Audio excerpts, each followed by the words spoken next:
I am a partner here at Perkins. We've been at the firm for over 12 years. There's one little, I'm going to throw in a few side tangents, little weird comments here and there because I tend to find that those are the things you remember. But just a little bit about my background. I'm actually a second generation emerging company lawyer. So I grew up here in this area, and so did my colleague David Wood, which I'm not David Wood. He was here. He was supposed to come talk tonight, but he had a personal matter. Little fact, he and I went to high school together here at Midwestern High School. So again, very local boys, saw a lot of the valley change. But as I said, second generation emerging company lawyers. So around my dinner table, we were talking to the founders of Activision, Linear Technology, Mastor, which is no longer around. But I kind of live, breathe, and eat what entrepreneurs are serving up and have my whole life. So anyways, David Wood couldn't make it tonight. I'm going to borrow his presentation, give him full credit for the presentation. Don't steal people's ideas unless you give him credit. But David's a fantastic partner here, besides being a great high school chum. So a little bit about my background, just to kind of throw out a couple of companies that I've worked with from day one. Trulia, which is an online real estate website. And I'm going to kind of draw on some of those experiences tonight, but met the two founders, Pete and Sami, from day one. And they obviously grew to a very successful IPO, and actually was gobbled up by another firm client called Zillow. So our people in Seattle did that one.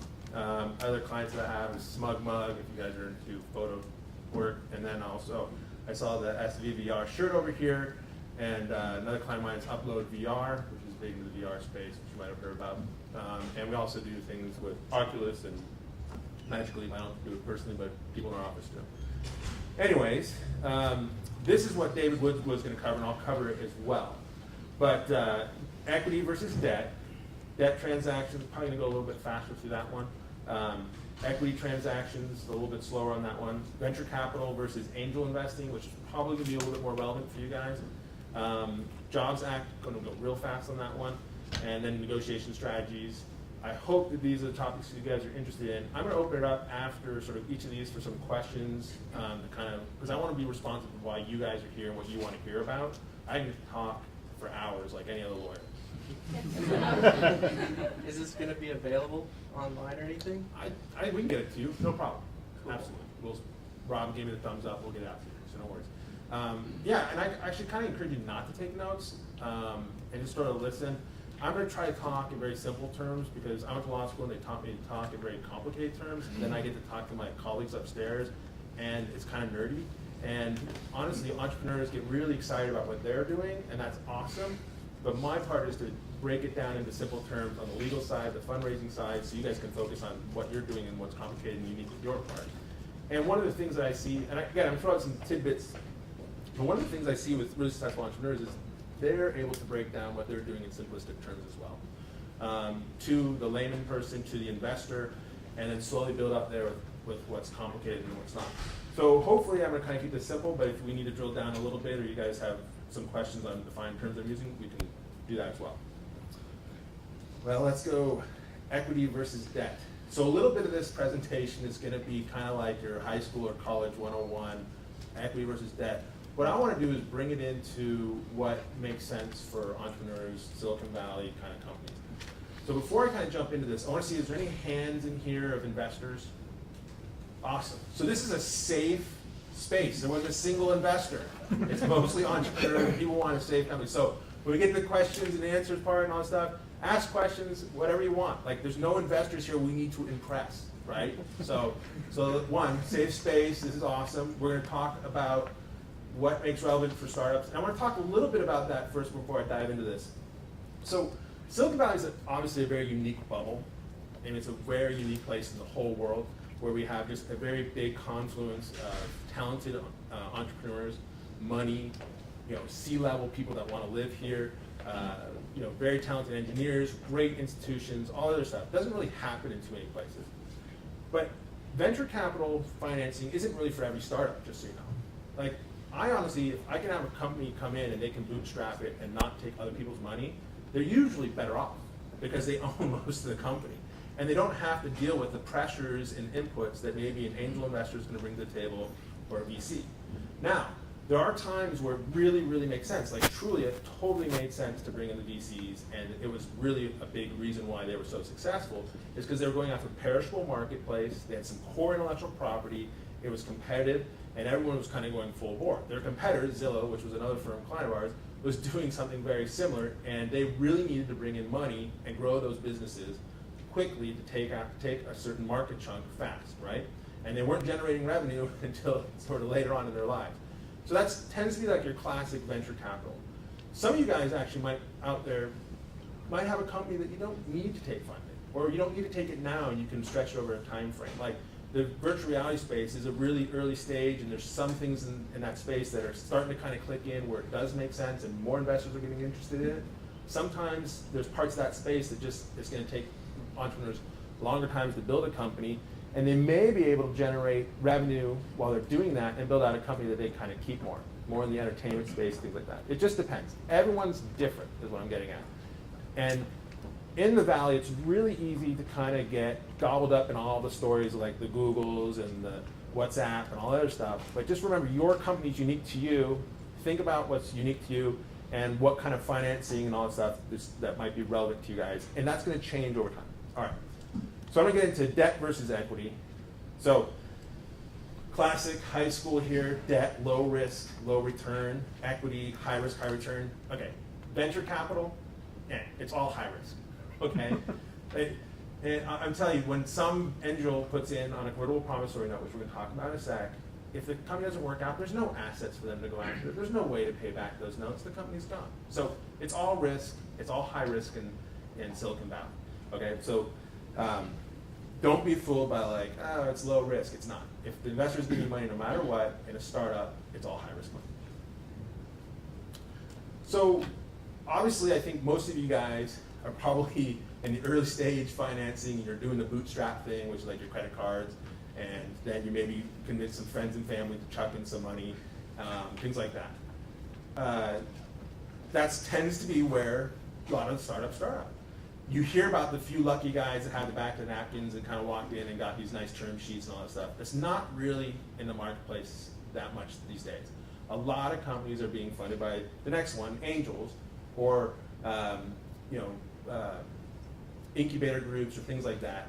A lot of the angels have stepped up to kind of help take that next step after the bootstrap friends and family part to get you to a point where you can show metrics like some traction in the marketplace, build out a beta or whatnot. And the angels really kind of filled in that gap. The VCs have really kind of consolidated down in the market a lot lately, or last year or so. And they're really spending their money on sort of what I would kind of consider like an A+ round or B round for the most part. And what they're doing is they're looking at companies that are all in this sort of crowded market space, and the one or two that kind of pop up, and then a lot of those VCs are kind of running in and funding those. And you hear about these crazy valuations because they're fighting for that one or two, what they hope is the unicorn. And the reason being is at that point, they're de-risking their investment a bit, or at least they hope, right? Because you've spent the angels' time getting to a point where there's some more metrics that they can understand and they can put into their process. And we're going to get into this a little bit more. But when you sort of think about out there, that's what you're hearing when you see these kind of crazy valuations. I tend to see it where they're kind of all rushing towards something that's been around a little while. Or you do hear about those solid management teams that had like 5 successful plays and they've got a great idea and a great whole core team. Yeah, that happens, but it's not everybody. So,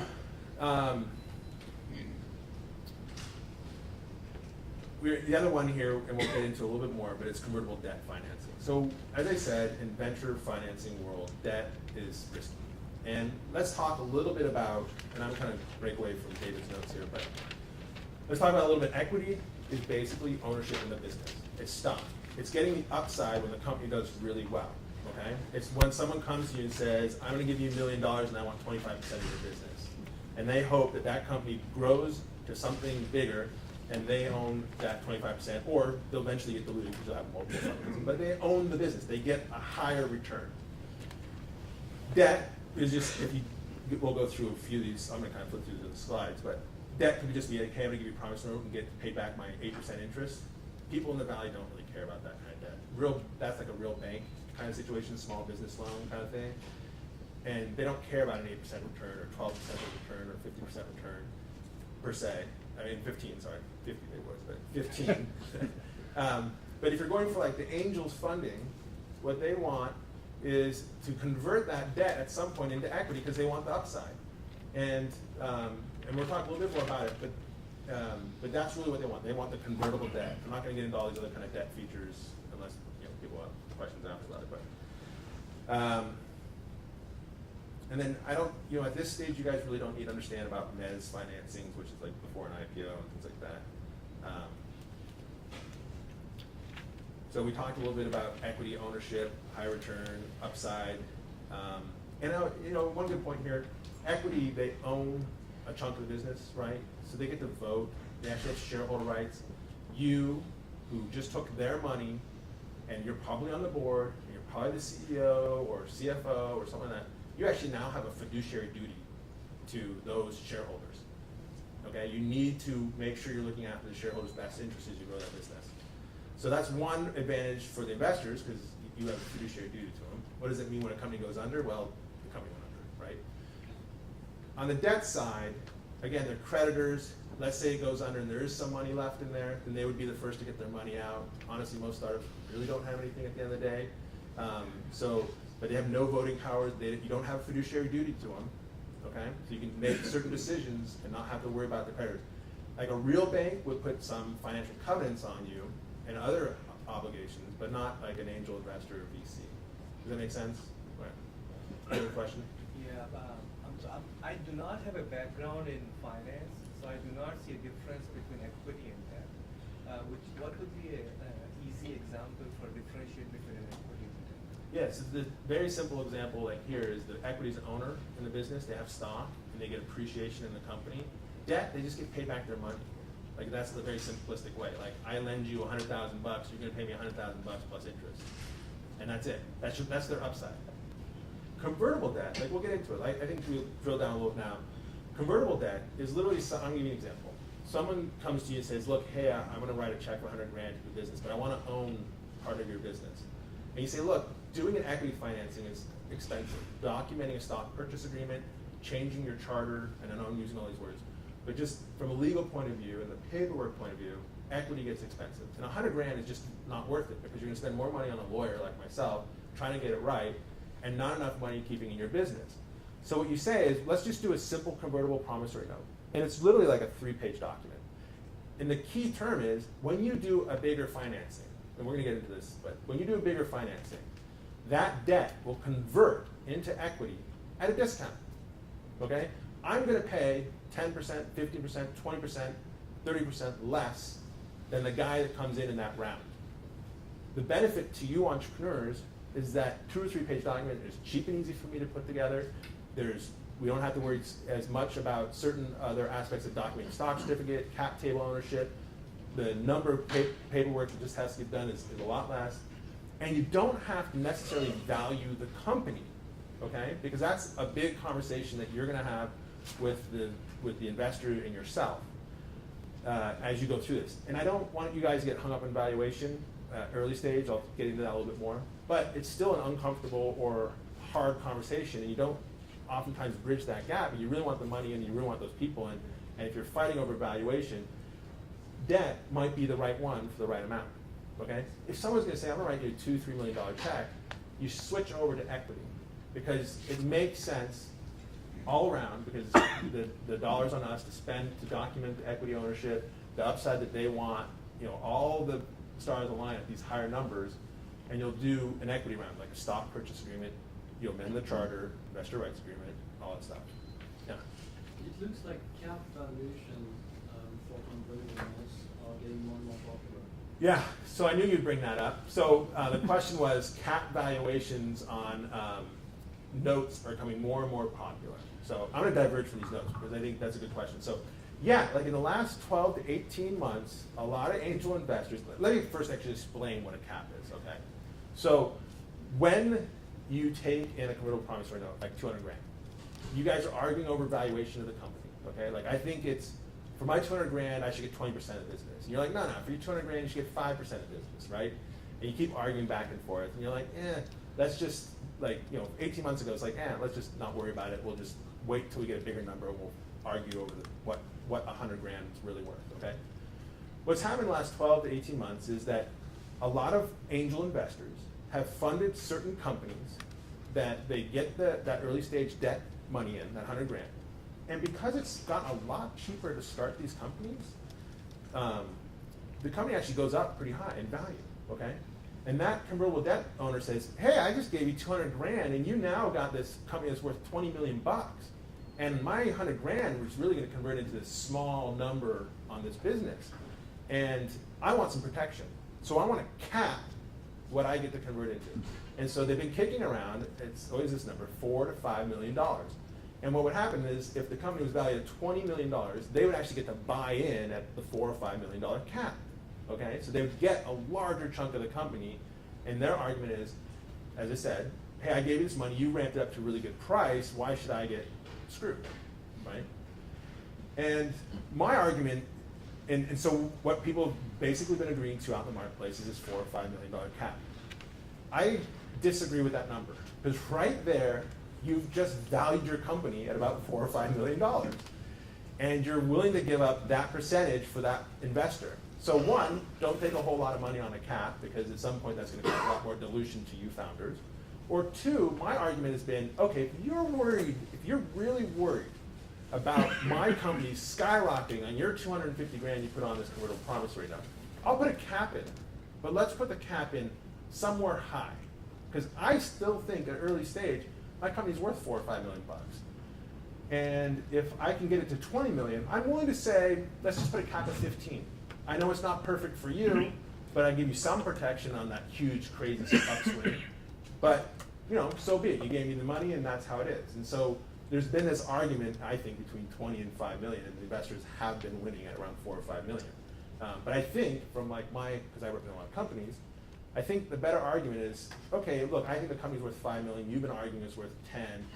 Let's just say it's worth 10 in the cap then. Or let's try to bump it up to some number so you're not fully screwed, you're just a little screwed.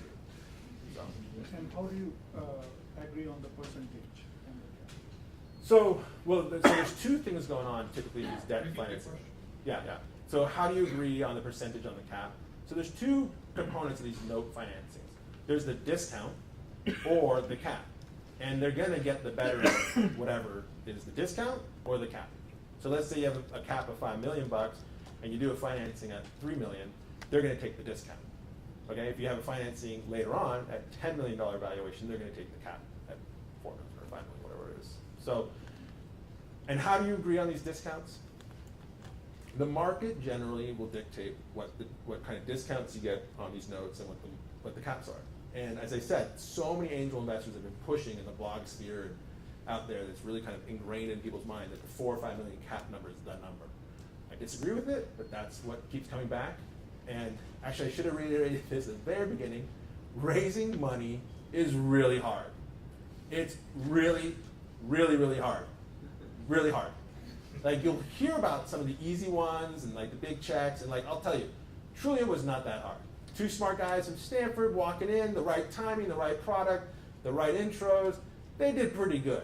But I'm telling you, they still worked at it for a few months, and they still spent a lot of their lives getting to that point. So don't just discount like the time I'm going out to fundraise.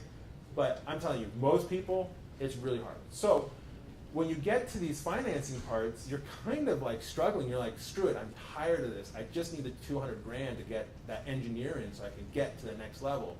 And you'll say, 4 or 5 million cap. And I agree with that on some level, like as I kind of iterated at one point, I'll reiterate again, don't argue too much over valuation. My only worry is don't raise too much money on a convertible promissory note with a low cap, because you're going to get diluted. And the cap table is going to start to look a little wonky later on, and it's going to be disincentivizing for the founders, possibly. And angels, they look towards the Series A financing. That's where they look, and liquidity. But oftentimes they forget that there's an A, B, C, D round of financing. And oftentimes, if they put something weird up front, it may not work out when they're at the Series D, because early stage investors tend to look closer to founder shares than they initially thought. So, and I'll get into that a little bit later. But does that answer your question? Oh, and let me tell you about market. So market generally is about 15 to 30% on the discount, convertible discount. And I would say like a really good number is probably 20, 25%. And if you're, and what you can do in some of these stages is if you've got a few people online, is say, hey, I'll give you a 25% discount if you invest during this first 6-month period. And then for people that come in a little bit later, I'm gonna drop it down to like 15%. One that kind of hopefully encourages the investors you talked about to kind of get in early. It rewards them for taking on a little bit more risk, and it leaves the convertible promissory note open longer for you to raise money and not necessarily annoy the people who came in first. Does that make sense? So I'll say it one more time, is that you can vary the discount if you want. And you can say to people to kind of get them at the table faster, I'll give you a higher discount than I would a guy 6 months from now. Because I'll take your money and I'll build a better company. I'll de-risk the investment. They get a lesser discount. Does that make sense? Mm-hmm. Okay. And the only other little point here, which is kind of like debt 101, is debt is senior to equity. Debt gets paid off first. Again, most startups that I work with, if they don't work out, they don't have money. And usually I don't get paid, which is fine. That works. So term debt is that you just take money in, 100 grand, you get payback 100 grand plus interest. We talked, what's really most important is that convertible debt one for you guys, for your purposes. All this other stuff is later on, and hopefully you have a lawyer that kind of just walks you through it. I'm happy to answer these questions, but I just really want to be sort of relevant to where you guys are at in your stage, and not, clutter your mind with too many definitions. But yeah. So I don't know if they're still doing it, but about 7 years ago, I think Square One Bank and Silicon Valley Bank were doing a lot of debt equity. Sure. They'd come alongside. Yeah. Is that sort of like this? Yes. Okay. So the question was, Silicon Valley Bank was doing some debt equity alongside with equity fundraisings, or if your company's a little bit more mature, they'll come in and actually loan you money and take a little bit of a sweetener, like a warrant, or usually a warrant. And then you have to pay them back, and they have some higher interest rates. So let's talk a little bit about venture debt. So if you're just starting out, this is not relevant to you. Venture debt tends to be relevant for a company that's already kind of Series A, Series B funded with some VCs into it. And the reason being is the Silicon Valley Banks of the world, the WTIs, Silicon Valley Bank and WTI are a little different. I'll get into that one sec. But they tend to want to see other institutional investors around the table, other people kind of committed to that company, and they're willing to kind of give you venture debt lending, which is a note, like I'm going to borrow $1 million, or a revolving note. You can revolve on $1 million for a year or 2 years, but you have certain financial covenants, like the VCs have to have X dollars into the business, you have to have X revenue, things a little bit more traditional like a bank lending. And then they'll say, I want a little upside. I want a 5% warrant, or a 3% warrant, or 7% warrant, or 12% warrant in your business. And usually I want to pay at, like, we try to negotiate, you'll pay at the last round price. Sometimes they want paying warrants. Gives them that equity sweetener, so when you guys hit it good, that they get a little upside, that little 10% upside. So that's usually more relevant for a funded company. Now, I'm going off a little tangent, but so your WTI and sort of your real venture lending guys, they raise a pile of money, and they want to invest in startups like yourself that typically are VC backed, and they have sort of their investment group very much like the mentality of VC, and they have the returns that they need to kind of push through, and they behave more like a VC. So if the company tends to be going like this, they will tend to claw back money a little bit faster and not ride out the ups and downs and the pains as much as, say, a real bank. Silicon Valley Bank tends to act like a real bank. They will tend to kind of come in and help guide you a bit more through the ups and downs. They will kind of figure out how they can sort of salvage what's best for the company in their situation, because they're trying to get their money back, but they're also willing to ride it out with the VCs as well, a little bit more. And the VCs and Silicon Valley Bank are pretty darn tight. Like, they get a lot of referrals in, so they don't necessarily want to piss off Sand Hill Road. So they're willing to work with startups and entrepreneurs a bit more than I would say WTI. Now, I'm not trying to pick on WTI because they've actually been pretty nice to some of my clients, and they've been not really nice to some of my clients, but that's just how their business model works. And as long as you know what you're going into and what you're signing up for, so be it. And you should get good advice from like your lawyers and whatnot before you take on venture debt, but that's kind of it in a nutshell. Did that help? Any other questions on that part? So, yeah. What's WTA? Western Tech and something or other. I don't know. I was screwed up. Bank? Yeah, it's like, yeah, it's a venture bank. It's venture bank. So it's not like a bank, it's a venture bank. So, Hi, excuse me. Yeah. What is early stage in turn? Yeah. so early stage, so like Yeah. an early stage, okay, so if you're going kind of the VC route, there's no real early stage debt financing unless you magically came up with some really good revenue numbers, okay? And then you're still back into like the normal bank area. If you're kind of a company that can start and get revenue and all that kind of stuff, go your traditional bank route. They're gonna give you, the Wells Fargos of the world or Comerica's or whatever, they're gonna tend to give you better terms and not ask for the equity sweetener. But gosh, if we could all generate revenue in the customer base and lend off that and have a revolving line of credit, probably wouldn't be here and probably wouldn't be worried too much about, a lot of these other terms. Okay. So does that make sense? Yeah. Yeah. What is a good revenue to go to a VC? What? It depends your market. So the question was, what's a good revenue to go to VC? For them, they would love to see whatever's awesome in your space, but it just depends on the space. There's so many, there's so many segments that they just know revenue should not be your focus and your goal. You're getting eyeballs, back to the old days when people said the eyeballs. You're getting, the app uploads, that's shifting a bit more. VCs are really getting much more metrics and optics driven on whatever's relevant, and revenue is actually becoming more and more common for them, and traction. As I said, they kind of dump money on those unicorns that get those revenue traction, but it's all very market specific.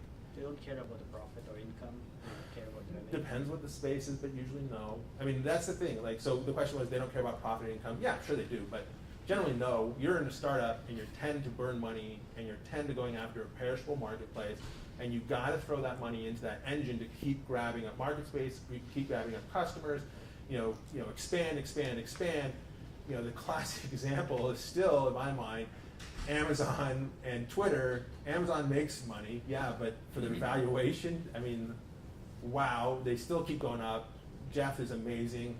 I still like, I can't believe that those small revenue numbers on that valuation. But Twitter, I don't think makes any money, right? So, and now they're pulling money from the public market, right? So that's like mom and pop saying, yeah, someday those guys will make some money, right? VCs are pretty much in that same line. But again, there are some market specifics and every company is different. All right, yeah. So, I heard of new words today as in convertible debt, convertible promissory note, discount, cap. Yeah. Trying to understand the relation. So the question was, I heard a bunch of new defined terms: convertible debt, discount, cap, all that stuff. So let's take a step back. So I think every company, when you're going through, you need the right advisors, and usually earlier than you think, to help guide you through things that you actually aren't going to think about all the time. Like, right, you guys are thinking about running your business, growing your market space, building whatever product you are, right? Fundraising is an annoying part of that whole process. And yeah, you'll need to run parts of it, you'll need to talk to investors, you'll need to convince people, but you need advisors to explain to you all these defined terms, tell you what's market, help guide you through what's appropriate. And that's where kind of like a lawyer like myself at Perkins comes in very handy, because this is what I do day in and day out. That's my startup, right? And yours is building widgets or whatever awesome technology. But so this is sort of meant to kind of ingrain some of the defined terms, general understanding. But honestly, I do think, if it's not me, it's somebody, but you really should, you don't need to get super sophisticated about it, you just need the general understanding on it. And if you get a good advisor, business and or legal, they should help guide you through these aspects. And fundraising is a very funny thing. Every startup, as soon as they raise as soon as they raise $10 million, let's just say you magically get that awesome one that everyone always thinks, like 10 million, I just got my $10 million. You know the first thing out of my mouth to you is gonna be, I was like, you better start thinking about raising your next money. You're like, I just raised my $10 million, you know how painful that was? I need to run my business. And I'm like, yeah, you're gonna burn through that in like 18 months, but probably really 12. And guess what, the next board meeting you're gonna go to, they're gonna say, hey, job well done. What are you gonna do for your next money, right? So my point is, fundraising is always constant in a startup. It's just always there. And you're trying to obviously build value and get a better valuation and all that stuff, but don't kid you, those VCs and angels, when they're around that board table or talking to you, the first thing that they're thinking about is, okay, when are we gonna get more money? Can we get at a higher valuation? and we actually need to bring in more money, because once you start getting that funds in, you bought the engineers, you bought, you know, your sales team, and all of a sudden things will hopefully start to click, and then you realize, gosh, if I just had another $3 million, I can really make this thing go. And then you got to start convincing people. Look, we built the mousetrap. We got the metrics on this 10 million. Like, well, did you just raise 10 million? It's like, yeah, but if you threw another 3 million at it, this would go like that, right? And that's what I'm saying. Like, you're always constantly fundraising. It's an annoying part about running a business, because you really want to run your business. You really want to think about that. So you need to rely on people to kind of help offload tasks. And lawyers can help you. You know, emerging company lawyers can help you on the fundraising part. They can help guide you on the defined terms. They help you on the business part. Eventually, you'll be face to face with your investors, kind of walking them through this. Oftentimes, the investors hopefully are a little bit sophisticated enough to kind of dictate what they want, and you kind of make a decision of like, is that good enough for me, or can we tweak it around the edges? Dumb money, and I'm going to keep going on tangents here, but real dumb money is great for like small amounts, early stage, possibly, because maybe your idea is like totally crazy, and maybe the dumb person's like, yeah, I just love that, dude. I really want a hover car. And you're like, yeah, that's what I'm gonna make, hover car. Let's go. Eventually, you really want the smart people. You want the guy from like Ford who's like, yeah, dude, we tried to do hover cars back like in 1960, and it didn't quite work. But I got all these really neat ideas around it. And you're like, oh, cool. There's some guy who's been through this process at Ford, and I want that smart money in. And what I mean by that is, like, you really want to be very picky about who, if you can, who you take money from. You want people that can like open up doors to market. They want open up doors to getting you engineers, open up doors to like sales, get your first sales customers, open up doors to help fundraise with the right people. You want people that know you, that you like you. And here's the most important thing. Every startup goes like this. You'll hear about one or two that goes like that, but I'm telling you, internally, emotionally, they're going like roller coasters anyway. And you want that investor, or investors, they're gonna stick with you no matter how bad it gets. Because I'll tell you, entrepreneurs and CEOs and CFOs and these early stage companies, it's a lonely, scary business. And it's all about convincing yourself, yes, I can do it. And there's nothing worse than you have your investors telling you, give me my goddamn money back, you suck, okay? And I don't believe in this, and the hover cars are all over, right? You want the guy who's gonna be like, yeah, we didn't really take the right turn, but let's kind of like stick through it, and like, you know, this and that, and like, why don't we talk to Joe? Joe's like amazing at Adobe, and he kind of went through this one time, and you want those guys that are gonna kind of like help cheerlead you on, kind of open up all those doors, and be smart money, like, and this is really, really true with VCs, and honestly, they're gonna self-select you anyways. VCs want to work with people that they really like, the ideas they really like, and they want to spend a lot of time with you and be passionate about the project. Vice versa. You guys are going to be spending, like tonight, a lot of your time building this business, trying to figure out all these aspects, fundraising, you know, sales part, engineer problems, whatever. And you want to be surrounded by people that you like, that are going to stick with you, and that are really much more valuable than just hopefully the money. Okay? Yeah. So are you saying that like VCs will not appreciate business which can, which will have revenue, or you don't tell them? So there are VCs for sure. Look, there's going to be the like, let me say Google when they were raising money towards the end. I don't think the VCs gave a crap one way or another if Sergey was nice or not. He's a nice guy. Like, I'm just telling you, like, yeah, sure. There's going to be these companies that are going like this, and they smell the money, and the fangs come out, and they just want it. Those don't happen all the time, or they happen at interesting stages for a company. They just, you know, but they're rare. Those are rare. Like, I've seen them. I've had companies do that where they're just trying to put money in, like, left and right. What I meant was that, like, if the founders don't want to raise more money because otherwise they'll get diluted further. Yeah. So if they are making it good enough revenues where they can, sustain themselves. So is it, like the VCs are not going to appreciate that? Some, no, because so the question was, is a VC going to appreciate a company kind of generating revenue and it's kind of growing like this? Some, no. They want to grow like this. They literally want to grow like this because they need those returns to cover the losses that they had. And that's the difference. Like, you can kind of slow grow some businesses and get a revenue and take 20 years and go like that, and you probably own a bigger chunk of it. It's just gonna take longer than you think. But the VCs, they're gonna put a lot of pressure on a company. Like, yeah, you got revenue. Gosh, if we give you another $5 or $20 million at that point, can we ramp it up? And you're like, no, listen, I don't want to take that money in.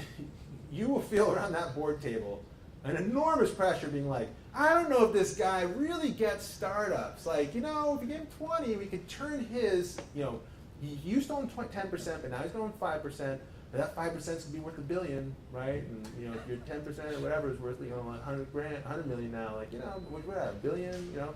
So that's how it kind of plays out. Now, there are VCs that have a different mentality on their investment strategies, and hopefully you understand, like, so some will let you exit much sooner, okay? And so they're like, hey, we got revenue, let's just sell to a private equity fund and take some money off the table, okay? If that's that VC's model, great, then go with that. There's some of these early, like I had one early stage VC, they have a separate early stage fund, and we got a Series seed financing, and we got to a nice place where we got about 40 million bucks. And that made it mean the founders each were walking away with about 12 million. And the VC's like, no, we can really make this thing go like this, but I'm okay because I told you up front, and you told me that if someone came to you with like a $10 million deal, you'd take it. And they did. So $10 million, you know, these guys got 12, but they took it. Now, you know what was awesome about that? Everyone was honest up front. That's where it went. Those two founders went back to the VCs and now growing a really big company. And they were different about it. They said, look, I don't need your money anymore because I got my 12 million bucks, but I like what you did for me. This one, we're gonna go swing for the fences because honestly, I got $12 million. I really don't care if it works out or not in some sense, but you know, they did. Like they wanted, ego was really driving them on that one, and they're doing really well. But so it's just an honest conversation with your investor. Know your investor. Like if you say, oh no, we're gonna do this, and you lie to them, and then you sell a wrong bill of goods, that is going to be the worst thing for you guys in the long run, because they're going to come stamping back, and they're going to try to put a bullet in your head so fast because you lied to them like that.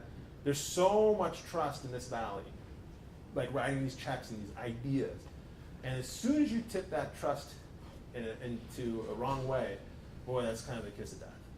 So, but just know your VCs. Just they'll be honest about money, because trust me, they're motivated by money. But just be honest with them. Yeah.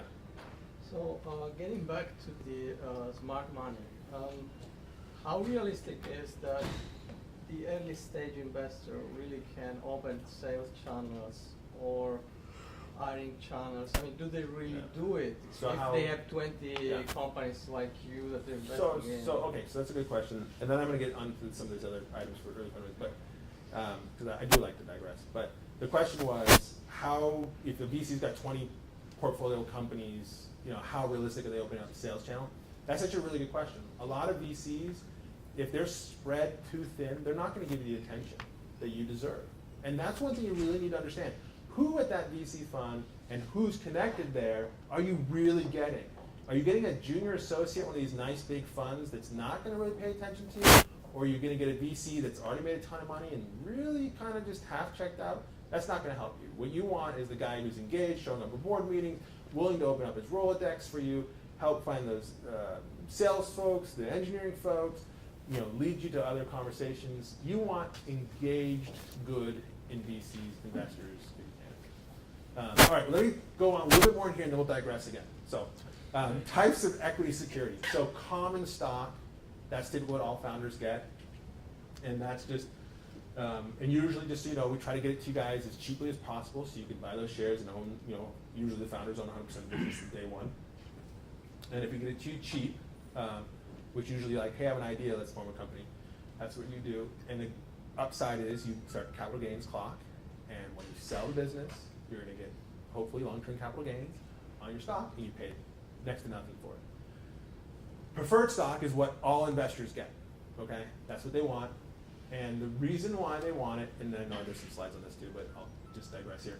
The reason why they want it is they get rights, preferences, and privileges greater than the common stock.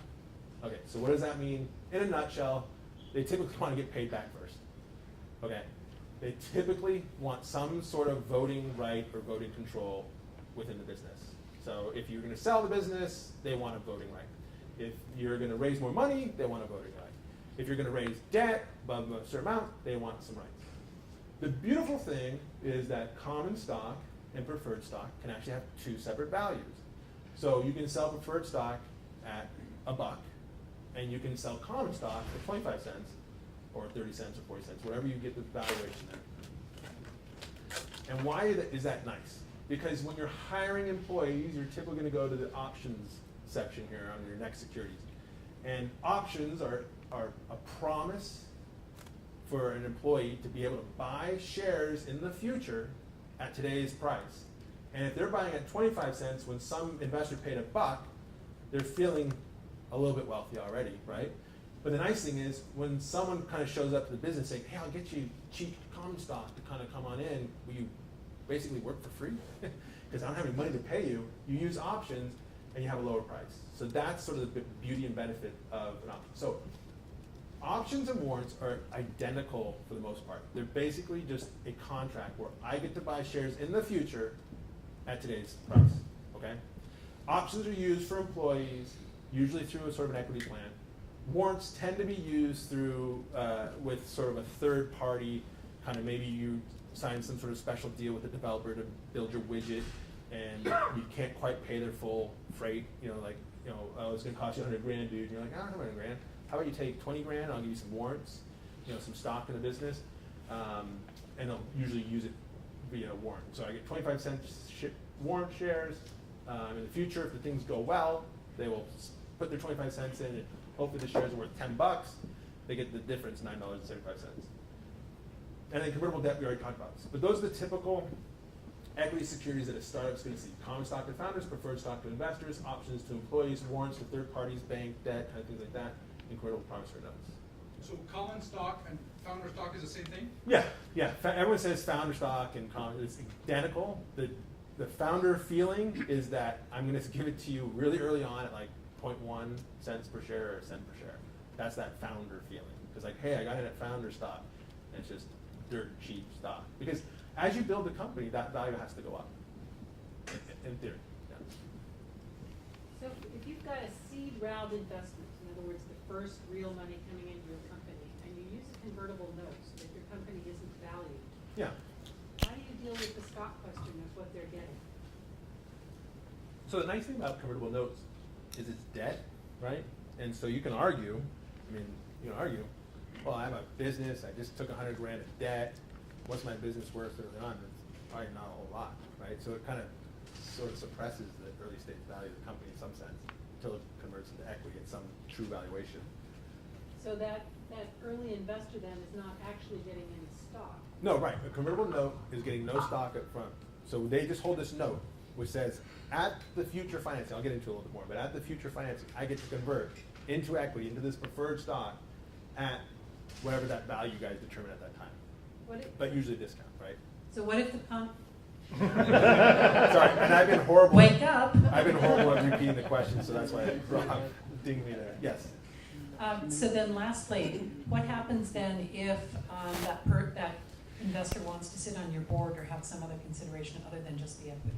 Well, okay, that's a different question than kind of fundraising, but yeah, investors tend to want to watch their investment, okay? Early stage ones, I would kind of discourage them to be on the board. There's not much you can do, okay? The company's trying to grow, it's early, there's like 1,000,001 problems. You want to hear it? I'll give you, what you say to them is I'll give you as much update as you want on the business, but we're not going to be making a whole lot of board decisions per se, and I don't want to spend the money on a lawyer to draft you into the board, and then you have these, and typically a lot of investors don't want to be in the board early stage because it just risks to them as a board member, and they can watch it from just calling you up. So that doesn't tend, but you get that request. I do get that request. We're like, hey, I'm putting my 200 grand in a convertible note on the board seat, and I'm like, how about like board observer?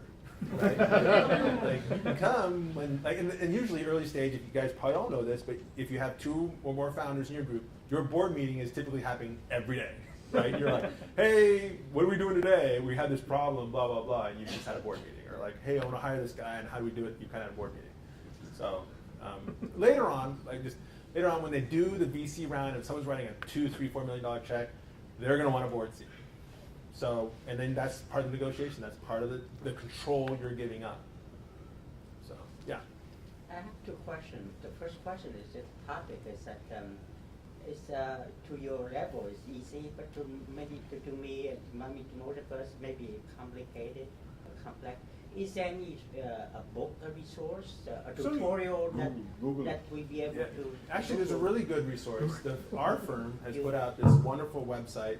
So the question is, where can I get some more information on startup and all that stuff? Yeah. We actually have Startup Percolator.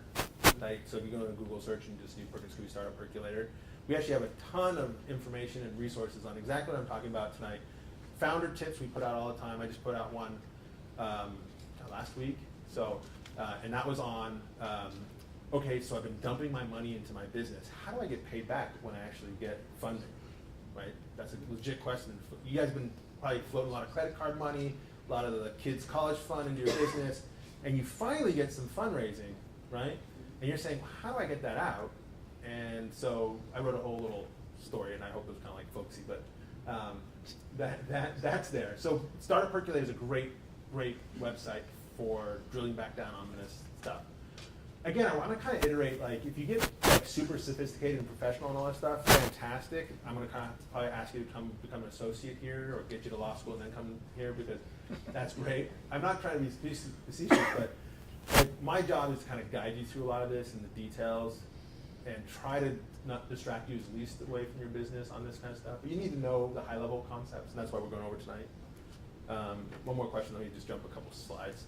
So, One of the advantages I always thought about the convertible debt option is that you would find a lot of investors, and when they want the equity, then you end up negotiating with them for maybe weeks over the value of your company. Yeah. And they say your company's worth $1 million, or right. $500,000 is going to be, a good deal of it. Yeah. And you say, oh, my company's worth $5 million, and then you irritate the investor because you're unrealistic. And so you say, look, neither of us is in a position to accurately measure what this company really can do. Yeah. We need the money, let's go into it, let's grow it to the next milestone. We're gonna get the professional boys then, who are the bigger angels or the venture capitalists, who have people who just do this for a job to figure out what the valuation ought to be. And they'll do a dartboard as well, but somebody else who's impartial to either of us will make this decision for us. Okay, so I digressed earlier on this subject, but yes, the answer was they do convertible debt financing because they don't want to. You and the investor probably are going to be a little too far apart on valuation, and doing the convertible debt financing for $200,000, $300,000, $400,000, or maybe anything under $1 million is probably the right path. Okay. The one thing you mentioned that I just want to kind of clear up is that there is a third party that will value a company, but it's for common stock later on for your stock option price. To be candid, when you are having a conversation for investment round preferred stock, either issuing any kind of preferred stock, when you're talking to that investor, you're having an arm's length transaction. You too are setting the value at that point of what you're willing to take. And so everyone's talking about pre-money, post-money, all that kind of crap. I find that super Silicon Valley. Okay, I like just to say, I'm going to give you $2 million. How much of my company do you want? 20%. Like, just keep it simple. Like, right? $2 million for 20%. Like that, people I think can digest a bit more, and you value the company. We can kind of run the numbers and figure out the per share prices and all that stuff. But that's really what you're saying. And so, if you can agree on that and you're raising enough money, then we'll go for the preferred stock price. But at that point, when you two agree, you've just set the value. There's no better way than sort of a marketplace arm's length transaction argument between the two of you that you can kind of hopefully agree to. Okay, let me jump ahead because everything towards the end is kind of lame, but so I'm not too worried about running over a little bit. But I need to ask you something. Yeah. You said something about board observer. Yeah. And that kind of got me thinking. I don't know if I should ask a marriage counselor or you. Yeah. But like I heard that like California is like a common property or something. So is there a spouse kind of thing? If I want to sell, does she have to say no, or does she have? So this is a small digression here. So yes, California is a community property state. In your stock purchase agreements, when we subject, and this is really digressing a little bit, but when we subject your shares to vesting, because that's typically what happens at some sort of equity round, the founders want to know you're sticky and they want it vesting. Honestly, it's really more important between two founders, because if one person drops off and doesn't want to do the business anymore, you want to be able to get it back. We typically have the spouse sign that she saw the restricted stock purchase agreement, because in theory, she could argue half those shares are mine. Like a prenup kind of thing? No, it's just more of it's just belt and suspenders. Okay. So, anyways. So we talked a little bit about the size around. So look, typically debt financing, convertible debt is $1 million or under. That's really the kind of number. If you can do equity, you know, try to get to $1.5 million and above. The key is, I mean, this sounds really funny. I know this sounds really funny, but it's really, really true. My whole goal is to keep as much money in my entrepreneur's pocket as possible. Not my pocket, not the accountant's, or not somebody else's pocket, like a lawyer's pocket. It's so they can hire engineers, they can build out the widgets, they can buy space on Amazon Cloud, or whatever it is. The less you spend on me, the better. So if we can document $1 million coming in on a convertible promissory early on, that's like a 2-hour project maybe, and some back and forth and things like that. It's really cheap to do, and maybe a few securities filing. When you do an equity financing, it's typically 5 main financing docs, and there's bench back and forth negotiation possibly. And it gets more expensive. So you want to raise more money so that your return on your investment's better, right? More money in your pocket. The other thing to think about is don't raise $5 grand from a bunch of people, okay? Over the long haul, it's going to cost you a lot more dealing with them, securities filing wise, communications with the shareholder wise, and just wise for that. I tell you, the sweet spot is obviously $1 million, but the minimum sweet spot I would say is like 25K. You know, if you can get 25K from investors that are worth sort of talking to, if they're going to be really complicated and have a lot of demands on you, they're not worth it early stage. It's like a lot of, that's just going to multiply as things get tough for the business, and they're going to demand more from you and distract your time. But if they're willing to write a check, try to give them a bare minimum of 25K, just because the legal costs and the accounting part of it later on and all that stuff is just, you know, not worth it below that number. So we talked about agreement on valuation. We talked about issues to consider, like what to use money, build your business, really. And then I'm going to jump ahead on this one. So debt documentation. Let's see what we've got here. So we talked about how quick and easy it is for the most part. It's senior to equity. I'll jump in back to questions in a second, but just let's talk about a couple features that on the debt financing you might hear about. So we talked about the conversion discount. We talked about the cap. One thing that I used to see a bit, and so it might come up, is warrant coverage. Instead of a discount, they want a warrant as well. So remember what a warrant was. I get to buy shares in the future at some set price, maybe penny warrants. And maybe they'll say, okay, I'll give you $100,000, but I want 10% warrant coverage. Warrant coverage is better for the company, not so good for the investors. Here's the reason why. Is when you own a warrant, you actually don't have any voting rights. You're not an equity holder in the business. You can't vote. You still got to give the company money to buy those shares. And so the nice thing is the company gets a little extra money on the exercise price. You know, if it's penny warrants, who cares? But it might be like 50 cents, and so they might have to write another 50 grand check to get their warrants. And then there's some other kind of implications on tax and things like that. But I don't see warrants coming up very often, so I'm going to kind of just leave it at that. But that's one other sweetener that you could be asked for as a kicker on a convertible note financing. So David here was like loan agreement, promissory notes, the basic documents, and then honestly, if you're getting a guarantee agreement, like a personal guarantee agreement, run for the hills unless you're talking to a normal bank, because like, look, if the startup doesn't go well, you personally do not want to be liable. I'll be really candid, like with my startups, if they don't go well, I just write off the time. You guys aren't personally, I'm not coming after you. It's just the way it is. Like, I hope all my companies go like this, some don't. The ones that go like this, just like VCs, kind of cover some that don't. But I would never go after you personally, and nor should you take that risk if you can avoid it. Usually some of these small companies are going to kind of grow, they may ask for a personal guarantee. The other one's just, so talk about interest rate. Oh, so let's just run through some general market terms real quick. Interest rate used to be 8%. In this lovely era we've been of low interest rates. It's roughly around 6%. Who cares? It's going to get converted into equity at some point. It's a small number. So between 6 and 8. Maturity date on the note tends to be between 6 months and 18 months. Kind of don't care. I'll tell you why. Because when that note comes due, if your investor calls it, you probably don't have the money to pay for it, and they shouldn't have given you the money in the first place. Because they're just going to have to ride it out until they convert their note into equity. Okay, that's why they're investing in you to get the equity and to get the upside. And honestly, when they come due and they say, yeah, I want my money, you're like, well, I'm actually fundraising because I have nothing in the bank. Yeah, they don't have a whole lot of leverage. So one other feature is, does the note automatically convert into that equity round? Or do they get to elect? Can they say, no, I don't actually want to be in bed with A, B, and C. I want my money back, please. So that's just one feature. I tend to make mine more automatic because you put your money in, you wanted the equity, I told you, that's what you told me, that's what we talked about. I'm just going to convert you in equity or whatever that valuation is, okay? Now, David's got up here definition of next equity financing. So a lot of these notes say these notes will convert at the next equity financing. Yes, those are air quotes. But what that really means is you have to raise some sort of minimum amount of money for my note to convert. So usually it's somewhere in the realm of like 1 million to like $5 million bucks, just depending on what business you're in. But if you raise like $2 million, they'll automatically convert. Anything below that, it doesn't automatically convert. And the reason is the note holders want to say, hey, I don't want you to do a small round, kind of convert and straggle this thing along. I actually want you to do a solid equity raise, the real sort of set of investors, and I'm willing to kind of put my note in and get my equity because I feel like that's something more solid and real. There's a few other reasons, but that's why the term's up there.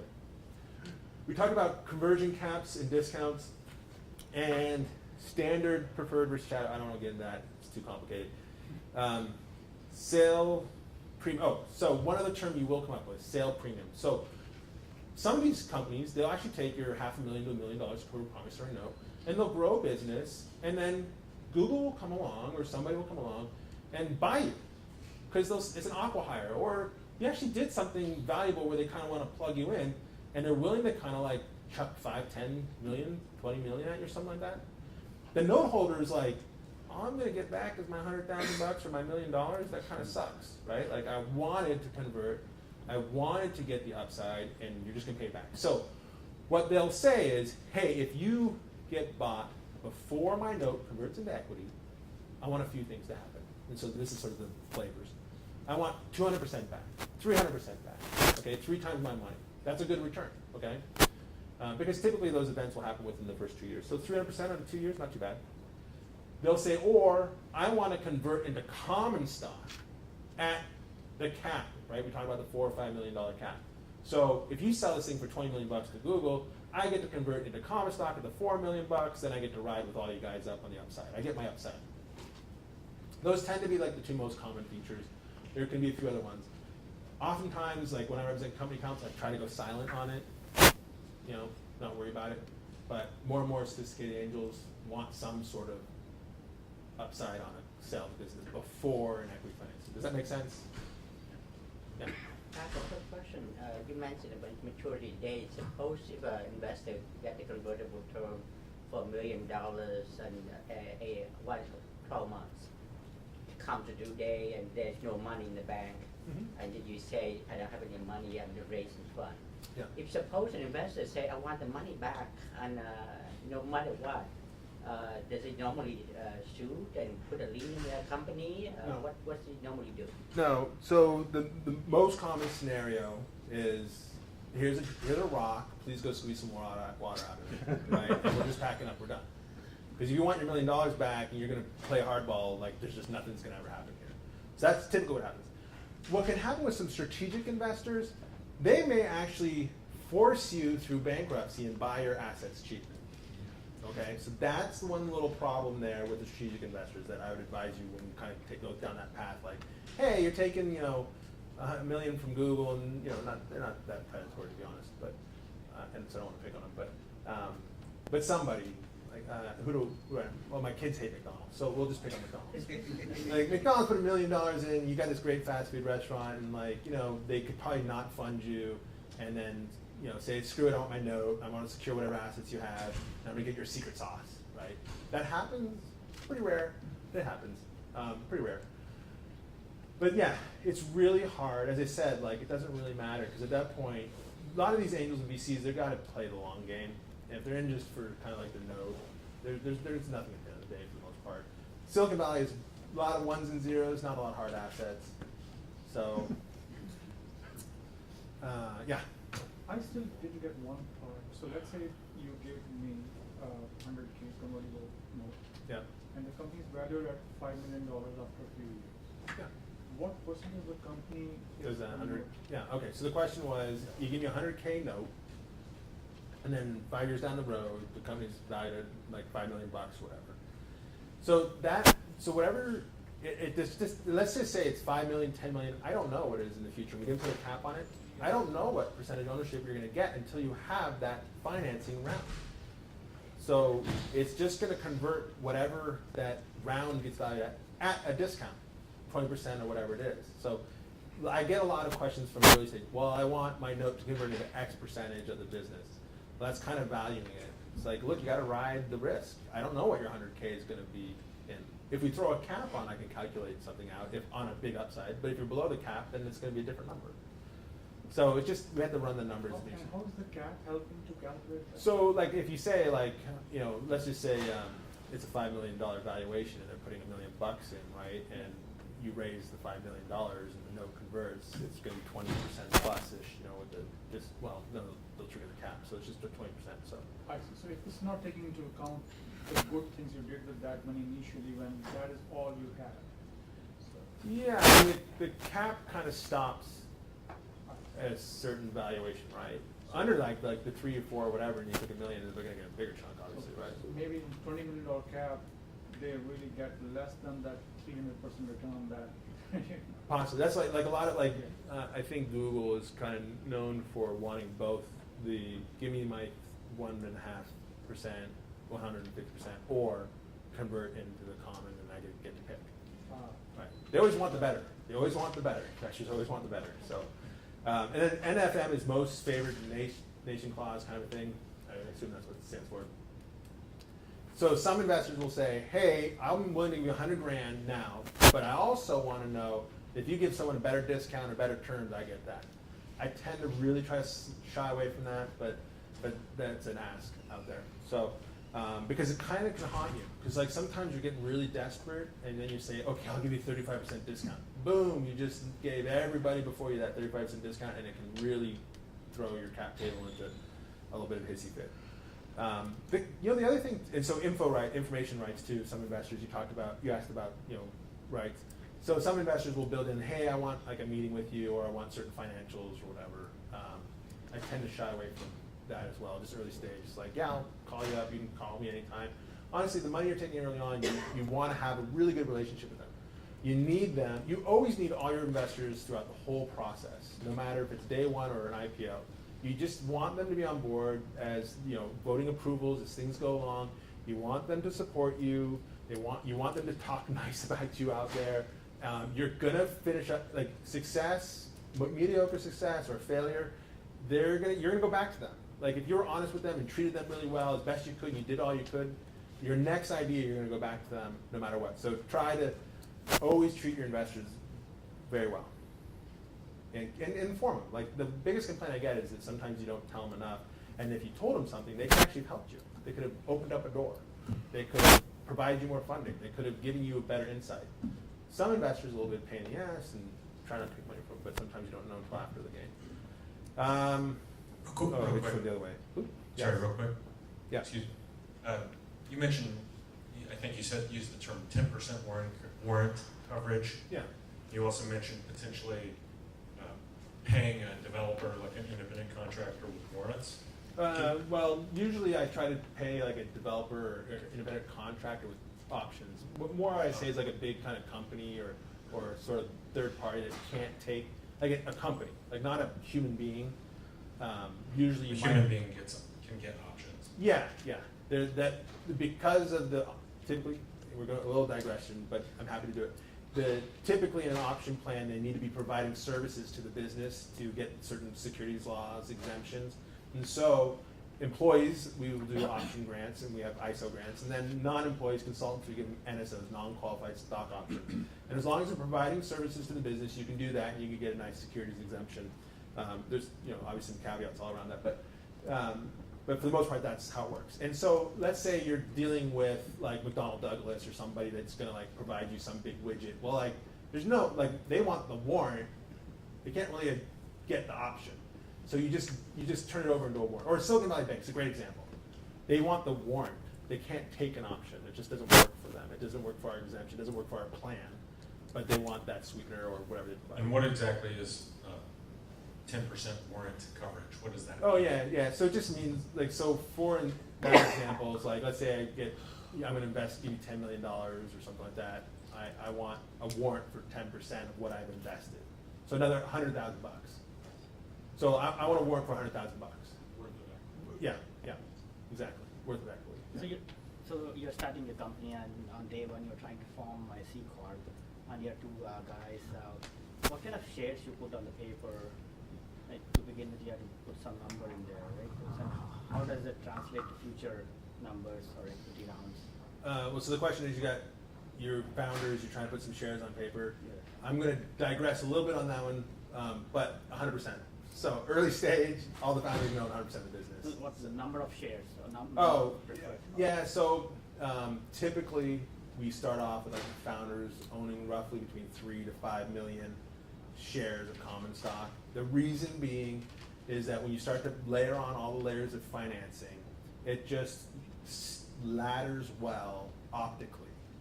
That the investors and VCs are paying the sort of the right amount, they're getting the right number of shares. You can give option holders thousands of shares of options, they feel much better than one share of options. Even though like number of shares is relevant, it's the percentage of the business you own, okay? But you feel so much better when someone's giving you 500,000 shares than they give you 5 shares. Even if 5 shares was 95% of the business and 500,000 was 500%. They just walk out glowing, I got 500,000 shares. And you're like, yeah, well, worth nothing really, but anyway. But if it is like a Delaware corporation, they charge more fees. They do. So yeah, the question also is the franchise fees. There's 2 ways to calculate it. It could be, if you have too many shares out there, they can charge you a lot. It's not a huge issue for startups for the most part, but the numbers can get unwieldy if you use too high, and if it's too low, it just doesn't feel comfortable. Let me go just a couple more slides, and then I'll answer a few more questions. I keep going the right way here. No, I'm not. This is getting too complicated. So this is all like, if you do venture debt, you got all these documents, and honestly, your lawyer will kind of help walk you through it. It gets a little complicated. We talk about warrant coverage, sweeteners, hold equity without convertible debt, preferred stock financing terms. So we probably should get into this a little bit here. So let me go on these. So preferred stock, we talked about with the investors. Dividends, not common in Silicon Valley, because honestly, if you're paying out a dividend, that's the last thing you want, because you want that money to stay in the business and grow the business and kind of keep going in there. So if someone says, I want a dividend, probably talking to an East Coaster and they really don't understand, early stage company. Liquidation preference, there's a couple slides on that, so I'll get into that in just a sec. Convertible into common stock, at some point they'll, and I'll get into it in a slide because it's more obvious in the pictures that David provided with. They would convert their preferred into common stock, I believe there's some out. The other ones here are worth just touching on basically, is that preferred stock, as they talked about, have different rights, preferences, and privileges. It comes down to kind of separate voting rights, so financing, kind of blocking on debt on bringing too much debt, repurchase of shares, maybe a founder, maybe the size of the option pool. They want to have a vote. They want some protection that you're not going to do tons of weird, crazy things and screw them over and or sink the company. Right of participation. So in the future round, like maybe a material investor will say, hey, I want to be able to hold my ownership or percentage ownership in the business, so I want to be able to participate in the future rounds of financing. That's another privilege that we would give them. All right. Redemption right. I have a term sheet today. It's been stuck in there forever. A big company with an I on it likes to throw it in there. It's not too common, but in what a redemption right is, the investors are saying, hey, at some point, I want to know I have leverage to force you to buy my shares back. Like, I gotta get out of this thing in 5-10 years.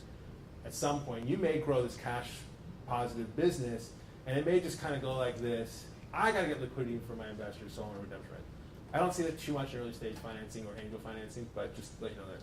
Anti-dilution protection, real quick, is that if you argue over valuation, and maybe you get it wrong, and then the next future rounds, the investors want some protection, and the next future rounds are actually below the price that they paid for. They want some adjustment to that purchase price because they're hoping it's going like this. And sometimes they want to kind of hedge they didn't get the valuation quite right because you were arguing like, no, this is a $100 million company. And they're like, all right, but if you don't get the next level, then we're going to get an adjustment more. Our preferred is going to convert more common stock.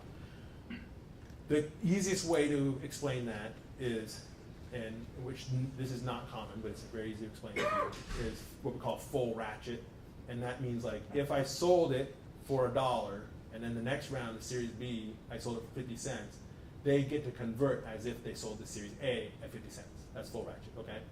So they basically double their shares because they want that 50-cent price, okay? Typically what we do is this broad-based weighted average of this formula, and so they don't get the full 50 cents reduction. Maybe it's somewhere close to 78 cents or maybe 80 cents. So, but it's just something you'll hear about. It's not something to worry about too much. Your attorney will kind of walk you through it. But it's not, you know. And we talked about lower exercise price for options, so yay. We talked about a little bit about valuation, arm's length transaction. When it comes to stock options, I'm just going to touch base on this real quick, but when it comes to stock options, when you do a financing, you're going to need to value the company by an independent appraiser, typically. And we call it a 409A valuation. And that's where we get to like the independent person that kind of comes in and says, I think your common stock's worth this with all this nature. And it's for tax reasons and all this other stuff, but just so you know, at some point it gets a little expensive because you got to pay this person the generator form and plug in other numbers to the Black-Scholes stuff, and it costs like $3 grand to $5 grand, 15. They used to be 25 grand, total racket, but it's come down. We talked about so liquidation preference. So this is actually, we have some slides, so I think the slides tell it better than the words, but just to kind of go through the vocabulary real quick. Non-participating, participating, participating with the cap. Let me just show you how it works, these charts, okay? Here is no liquidation preference, okay? Really simple. Everyone just participates on their ownership. You sell the business for $100 million, 4 people, each have 25%, they each get paid equally. There's no difference between the investors and the VC, okay? Not typically gonna happen in your deals, unless you just have common stock, but just to kind of help illustrate the example. This is what we mostly see, okay? This is called preferred non-participating. And what the VC, and I kind of mentioned earlier that like early stage investors really kind of get more closely aligned with common stockholders, and it's really around this idea of liquidation preferences, because as you start layering on B, C, D, if they had gotten a little bit more complicated, I'll show you in a sec, they really would, the first investors really have a hard time getting their money back and a kind of a mediocre outcome. But anyways, so the main concept here is the first, like, and in this example looks like David plugged in $5 million for the investors. The investors are going to get the first $5 million, okay? And then you sort of see here, right? So they get to participate all the way up to $5 million. Then they go fine. They don't get any more money for a bit. The common get to catch up, okay? At this point right here, $5 million, actually it should be, $10 million, right? At this point, the investors are going to convert their shares into common stock, because at this point, they're going to make more money, okay? If they held the preferred, they're going to stay here and they're just done. So they convert. We talked a little bit about how preferred would convert to common stock. So that's the inflection point where they get to ride with everybody else. Just back like, and it just starts to look like the with the no liquidation preference, right? Okay? So it's downside protection.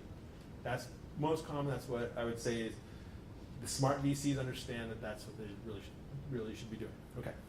The next one should be participating with the cap. I kind of actually like the next concept first. I'm jumping here. So this is participating without a cap, okay? Okay. So what happens is the preferred, from day one, participate for $5 million. They get their first money back, okay? They never, ever convert to common. They are always going to be better off because they got that first $5 million back, because common doesn't participate until they get their money back, and then they participate together, okay? It says participating preferred, okay? They never convert. There's no inflection point to them, okay? So let me go back one. And that's like your kind of like most common what they kind of push for. And then your middle ground here is a participating with a cap, okay?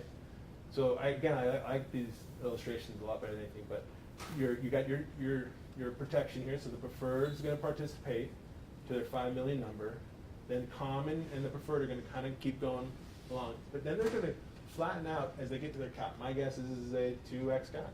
So they'll flatten out here, where then common starts to catch up as that cap comes into play, and then there, once they get that inflection point, they'll convert and participate along with them. Why is all this relevant? If you keep layering on these participating preferreds, it gets really complicated for these early stage investors, but you can see from your point of view, you really got to kind of hit it out. You know, you got to hit certain metrics. They want you to really kind of build a business here before you start to really participate with them. They want a little something extra. And so they want some upside protection. That's really kind of what that is. That's upside protection there. So of the three, which one is the most common?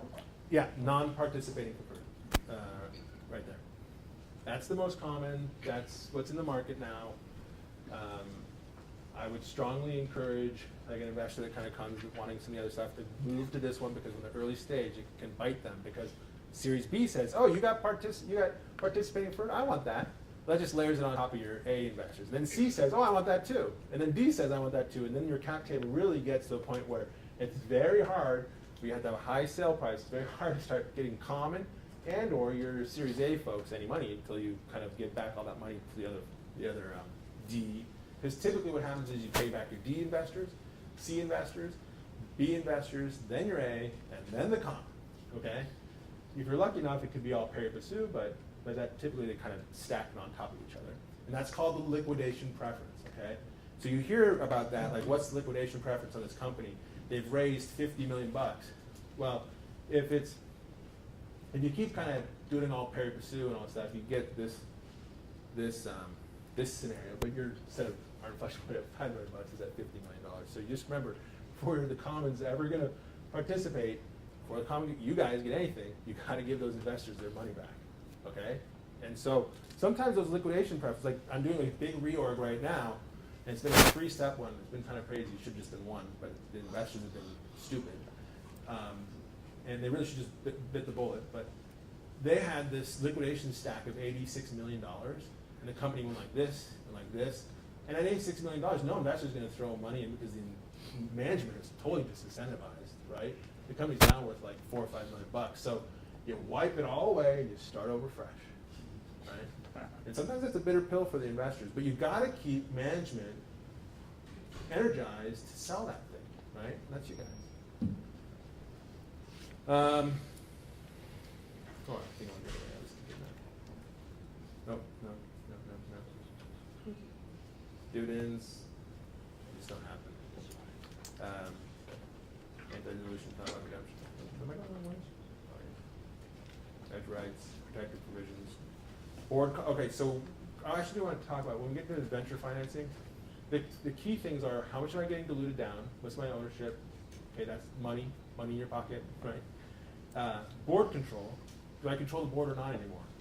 And then voting rights and things like that. So board composition can be really an important conversation. And usually in the whole financing valuation, the option pool is going to be a relevant conversation. They're going to take the option pool out of your pockets, right, not the investors. So I want a 20% pool. You're like, I can get away with 15 because they're diluting you down, right? And then drag along is like, hey, if a certain number, and it can be divvied up in many different ways, but like, let's say all the preferred, or 50% of the preferred want to sell this business, they can force the other shareholders to sell to. I mean, that's a drag along. Info rights is like, I, as an institutional investor, I need to actually get like your financials quarterly. I need to get the board updates. I need to get, the cap table and stuff so I can manage my portfolio. That's kind of what they want. It also helps them keep tab in the business. It forces you as an entrepreneur to actually stay on top of like the numbers and the business and the metrics. And sometimes that's a hard thing to do because you're running a business, but it's also a great way to get a high perspective, at least quarterly, of the business, because numbers really drive, your financials really will give you insights into your business that are really important. Preemptive rights, right of first offers, right of first refusal, co-sale rights. So One is like, if the founders, so some of these rights are if the founders want to sell their shares, the investors say, first the company gets a bite of the apple, the company doesn't want it, then us investors can buy it. If you get a sweetheart deal, because you're the founder and you kind of like line up something, the investors say, actually, $10 a share is not too bad, I want to co-sell, I want to sell some of my shares along with that sweetheart deal.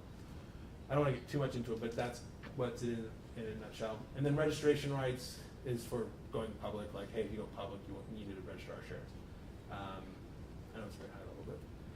And then basic documents, stock purchase agreement, stock certificate, warrants, investor rights agreement, shareholder agreements, same thing that has the registration rights, can have, your investor, your info rights, other things like that in there. Voting agreement tends to be around your board structure and the board control. I'm not going to get into tag-along, drag-alongs, co-sell, buy-sell agreements. It's just a little too complicated for now. At this point, honestly, if you're dealing with these issues, you better have a lawyer. Okay, just let them walk you through it. Let them explain it to you. But at this point, this is great. You will not have a hard time finding a lawyer because you've raised enough money you can pay their legal fees. So no problem. So they'll walk you all through this stuff. Employment agreements. I touched base. I want to kind of touch base on it one more time. Is just founders vesting. I can't tell you. Everyone in the blogosphere, in some sense, talk about it in the sense of like, oh, the VCs want all this vesting on me, and I don't want any vesting, and we founders shouldn't have any vesting. Well, if you're a sole founder, fine. At some point, the VCs will put it on you because they want to know you're sticky and they want to know you're going to be around. If you leave, they can use those shares to hire somebody else to help run the business.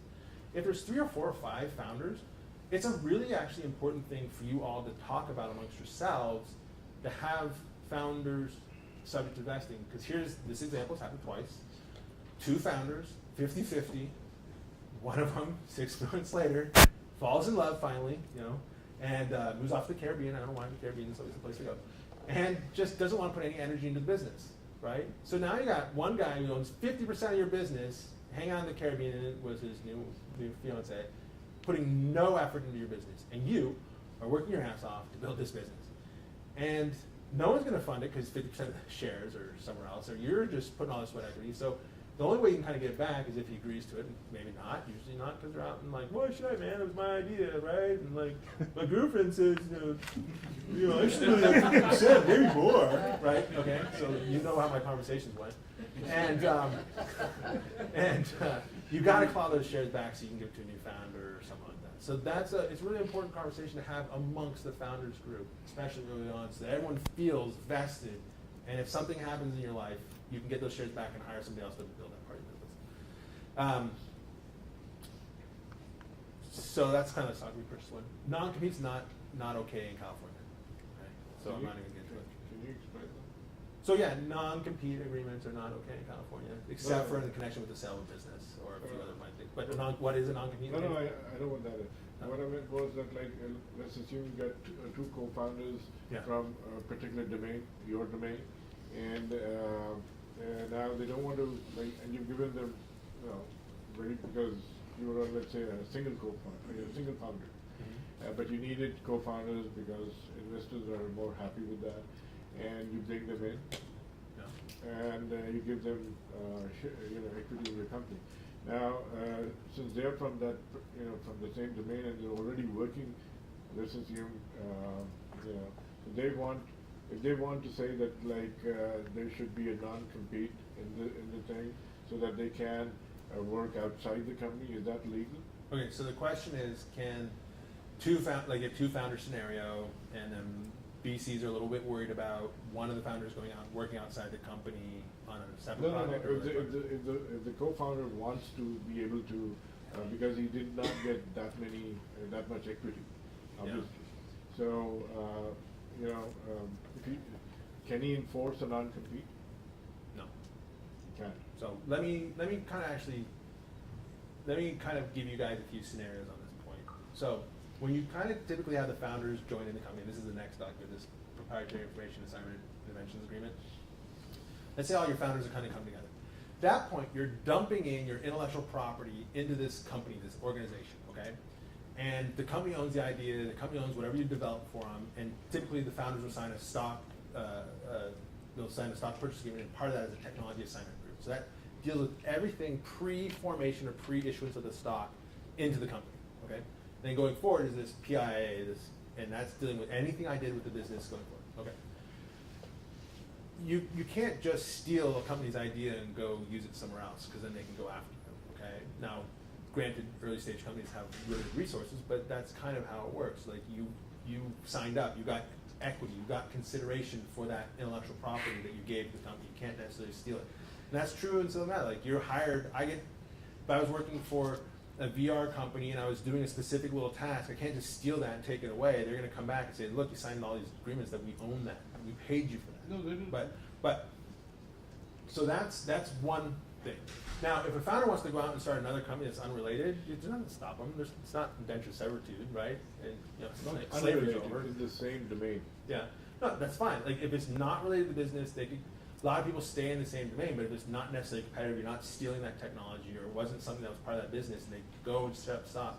That's Silicon Valley, man. That's just the way it works. Like they can. That's why all these entrepreneurs they spin out of these companies because they're kind of in the domain, but it wasn't directly what they were doing. And they weren't getting paid by Cisco or Google to do it. They were on their own time, on their own computer. Yeah, it's someone in the same area, but that's the way it works.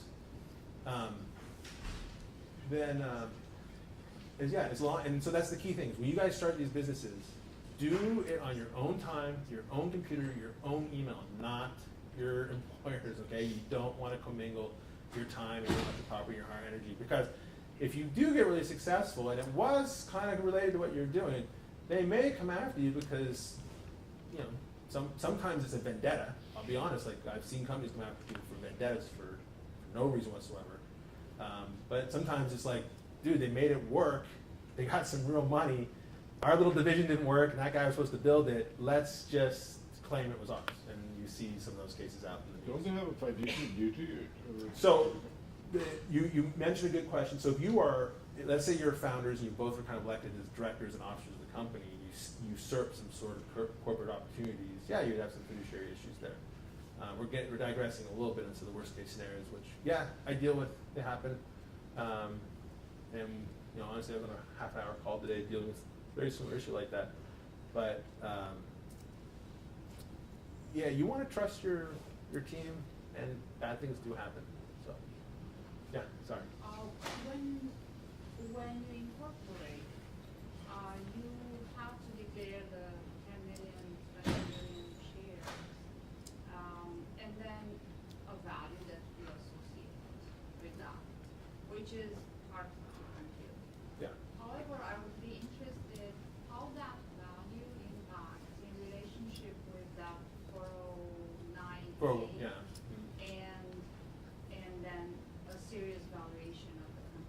Yeah, so don't confuse a 409A valuation for your common stock and the valuation you're going to have with like an investor or VC together. They're two separate things. I get this comment like, hey, I got this 409 valuation, it says my company's worth X. Why isn't the VC coming stepping up to that number? Or like, man, the VC number's way up here. I'm like, it's two totally different conversations in some sense. Like the 409 valuations, they're just trying to process what best data points they have. And sometimes it's just not perfect data. And also when you're talking with investors, it's just what you can convince them. But when is that 401? So, yeah, that's relevant when there's something material that happens in the business and you want to usually grant out a bunch of stock options. You want to get that so you have a safe harbor in the tax code. I know we're kind of digressing a bit. But yeah, there's points when we're going to issue out a bunch of options where you probably want to spend a couple grand just because it's cheaper to do that, to have a valuation so you can have the comfort that you have the safe harbor, you valued it. And honestly, if it's really early on, sometimes we have a few other alternatives besides stock options. You can do restricted stock, which falls out of 409A. And honestly, like as I said, I don't want to digress too much on that, but like your lawyer should be able to help save you money and tell you what's the most cost-efficient process from a papering and legal point of view. And so early stage, kind of the first 5 or so, 6 people, we might just do restricted stock options outside of a plan because that's just cheaper. If you're going to hire like 10, 15, 20 people, we might just say, let's put a plan in place, let's do the 409A evaluation because the forms become so cheap and just redundant that that's the cheapest path. So, yeah. But from a tax perspective. Yeah, I don't want to get too far in taxes tonight.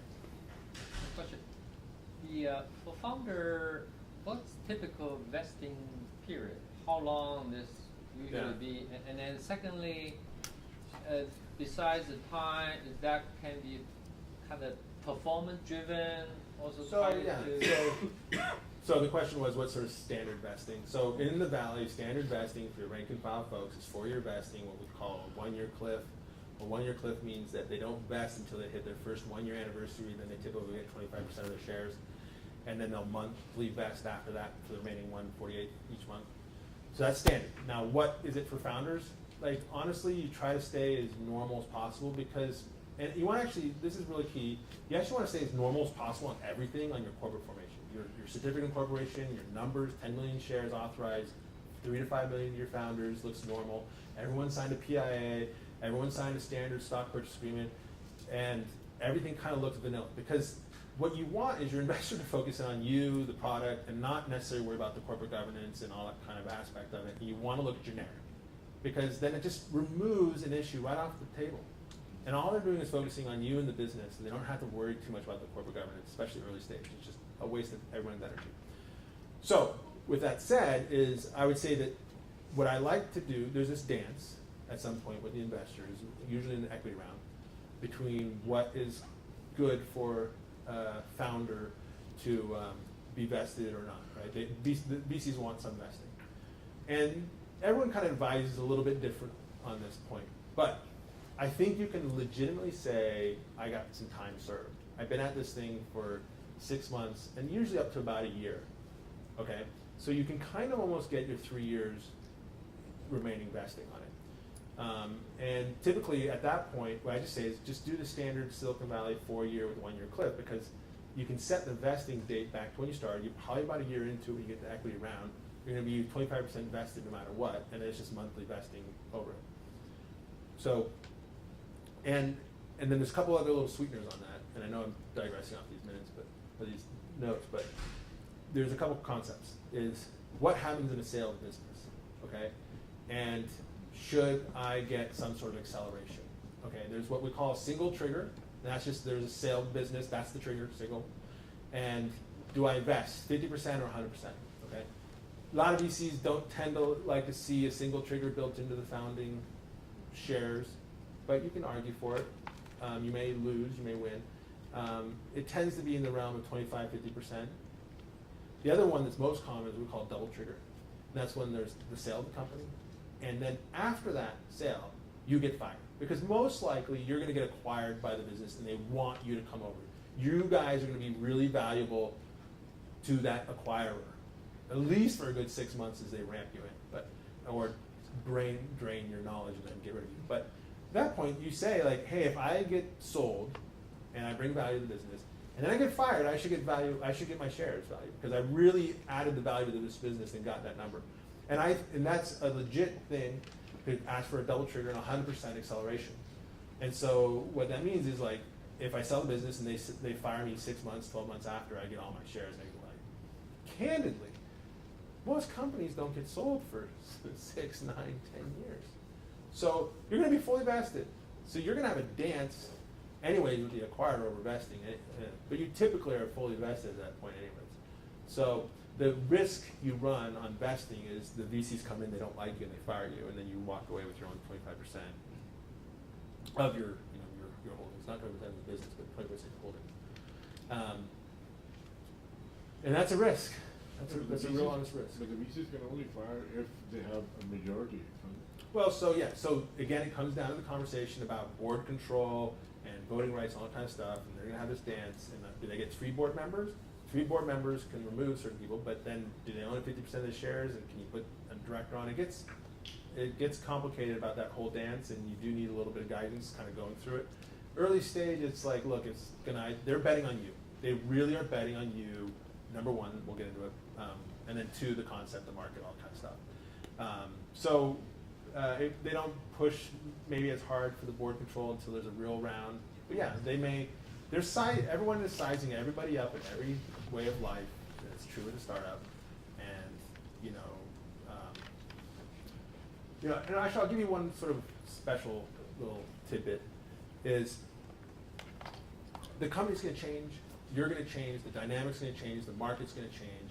If you're set in always being the CEO, that might not work out for everybody in the long run. It works out for some people, but I will tell you, like, very rare do I see an entrepreneur be successful as an early stage company or a privately held company and then be successful as a public company. It happens for sure, but I see some that are really good public CEOs and some that are really good private CEOs, and they just don't like they don't like it or whatever. They're up for the challenge, but you know, some don't succeed. Also, the company just goes through different stages, and you tap into different skill sets. Like a lot of companies are started up by like an engineer guy, and honestly, engineers like at law school weren't the greatest people. So at some point, when they get beyond building out the engineering team, and you're really shifting into the sales team, they have a hard time translating those things in the marketing part. So you bring in the CEO, and if you can say, yeah, I'm going to transition to a COO or CTO or chief guru, right? And your ego can handle that, then that gives you longevity. Some people are like, no, I need to be the, Zuckerberg and whatever, but he's actually not the CEO, right? Like, Gates moved off into like a guru thing, and that's right. They just, Sergey and all those guys, they hired CEOs because at some point you want to focus on what you kind of are passionate about, and you can hire smarter people to do the things you probably aren't great at. So let me just jump, because some of this was about venture capital and angel. So Dave put in some funny videos. I don't know what it's about, but I'm sure you know who these guys are. So smaller amount investing, obviously angels, usually it's like 20K, 100K. There's a lot of text here. But venture tends to be like 250 is probably the right number for David on the bare minimum to 30 million bucks. I would say, $3-5 million. Usually like to syndicate out to, so some VC will put 2 million, other VC will put 2. They tend to like to kind of, hey guy, I'm on this one, why don't you come in? It kind of helps split the risk. Also, they can tap into other networks that like, hey, you're really good at software, this is kind of software play, but it's also a food thing, so maybe we should hire Joe at this other fund and kind of help mitigate the risk and bring in the talent. So one thing that's interesting that Dave put up, which is what they're going to tell you, they want liquidity after about 3 to 5 years. VCs, angels tend to go a little longer, or they'll want out possibly at some sort of secondary sale that's been kind of hotly talked about, but I'm not going to digress there. I'll be honest, like most companies, 12 years. Good exits, about 12 years. Funds, they'll tell their LPs 10 years is their horizon. But yeah, they want the 3 to 5 years because who doesn't? But you want someone that's going to stick with you through 12 years, 15 years, or something like that. And if you're going like that and you're doing well, they're going to stick with you longer. So, but honestly, they'll tell you 3 to 5, but really their funding documents will say 10, plus they keep extending it. So, angels are wealthy individuals, cash out entrepreneurs. So I actually want to touch base on this one thing. We've actually just saw, in June, we saw a huge uptick in IPOs, okay, and in tech area. So what does that mean? There's a lot of successful people running around with more money dumping into companies. Does it make fundraising easier? A little bit, but I'm telling you, raising money is really, really hard, okay? And you want to find people, angels, that kind of know your space or are passionate about what you're trying to do, and they'll tend to take more risk because they have this sort of psychological benefit, or they get to work closer with entrepreneurs, they get to feel a little bit more satisfaction. It might be a pet project with them to kind of be embedded there, and they, you hear about the WhatsApps or these other kind of companies that, if I was just in early, right? So why not? Sell them the dream, because that's what Silicon Valley is about. And but VCs are much more professional. They've got analysts, they've got metrics, they run through things more. They'll spend time kicking the tires. But some of them will just do gut plays on the team. Like, I'll tell you, the Trulia guys, I met them, they're phenomenal. The little business plan was beautiful. It was just the step process, exactly what they executed on 100%. And it wasn't hard to like open up a door to VC, because the VCs were like, oh my God, these guys are amazing, drooling over and throwing money. And that happens, but I'll tell you, I have many, many other people that struggle day in and day out, and they're just as successful. But they didn't have that luster, that this didn't hit it in people's minds at the right time, but it did actually work out in the right minds. But you should be aware that VCs are very different. They have fiduciary duties to their LPs. Okay, they're going to behave in a very capitalistic, very aggressive way at times, because they have this duty, this fiduciary duty, just like you do to your shareholders, to their investors, and they, for God's sakes, want to make a crap load of money, okay? And they're betting 9, and one of those is going to carry all those other investments. 3 or 4 are going to kind of go, and 5 are going to fizzle out to nothing. That's kind of, some of the metrics got a little bit better for some of the other VCs. Yeah.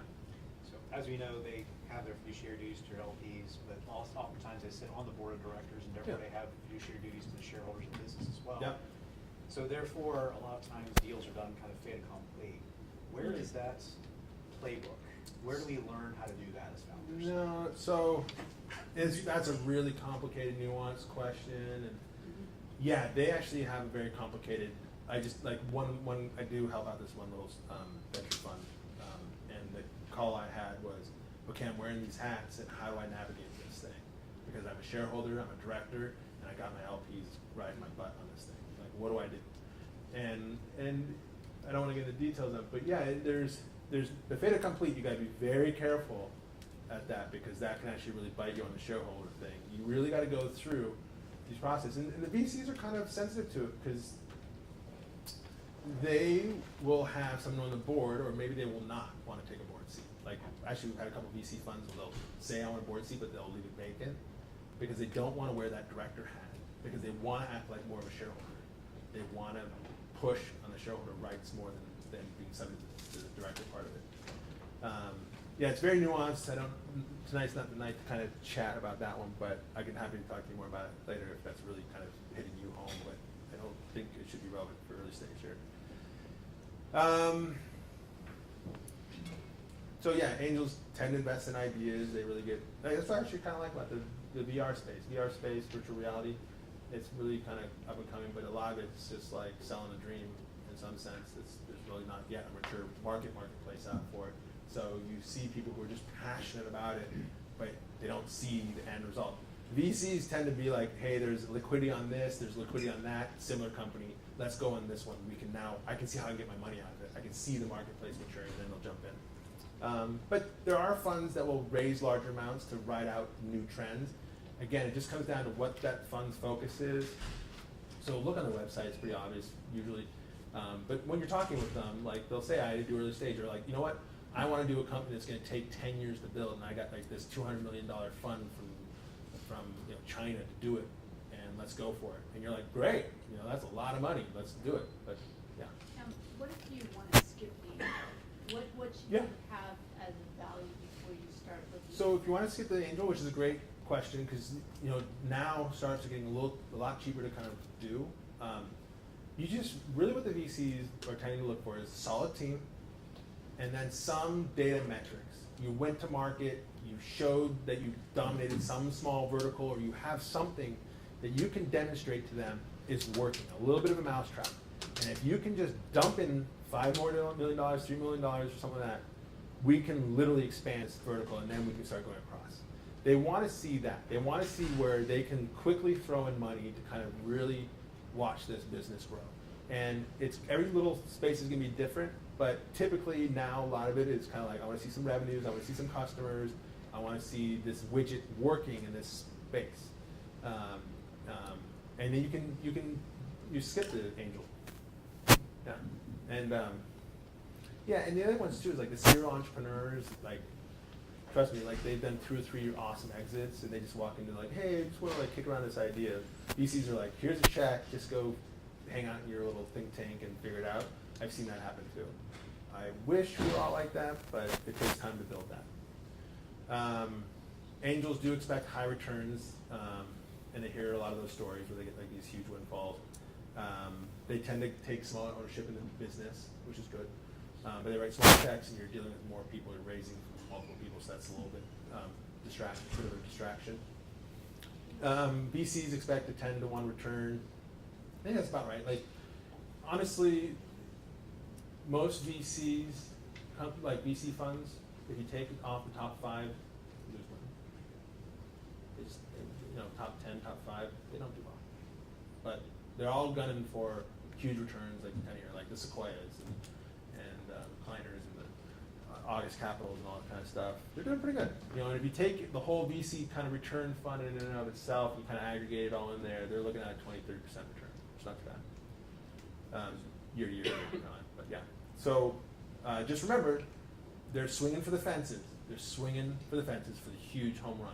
Okay, that's what the VCs are. Yeah. I see the word here, dilutive.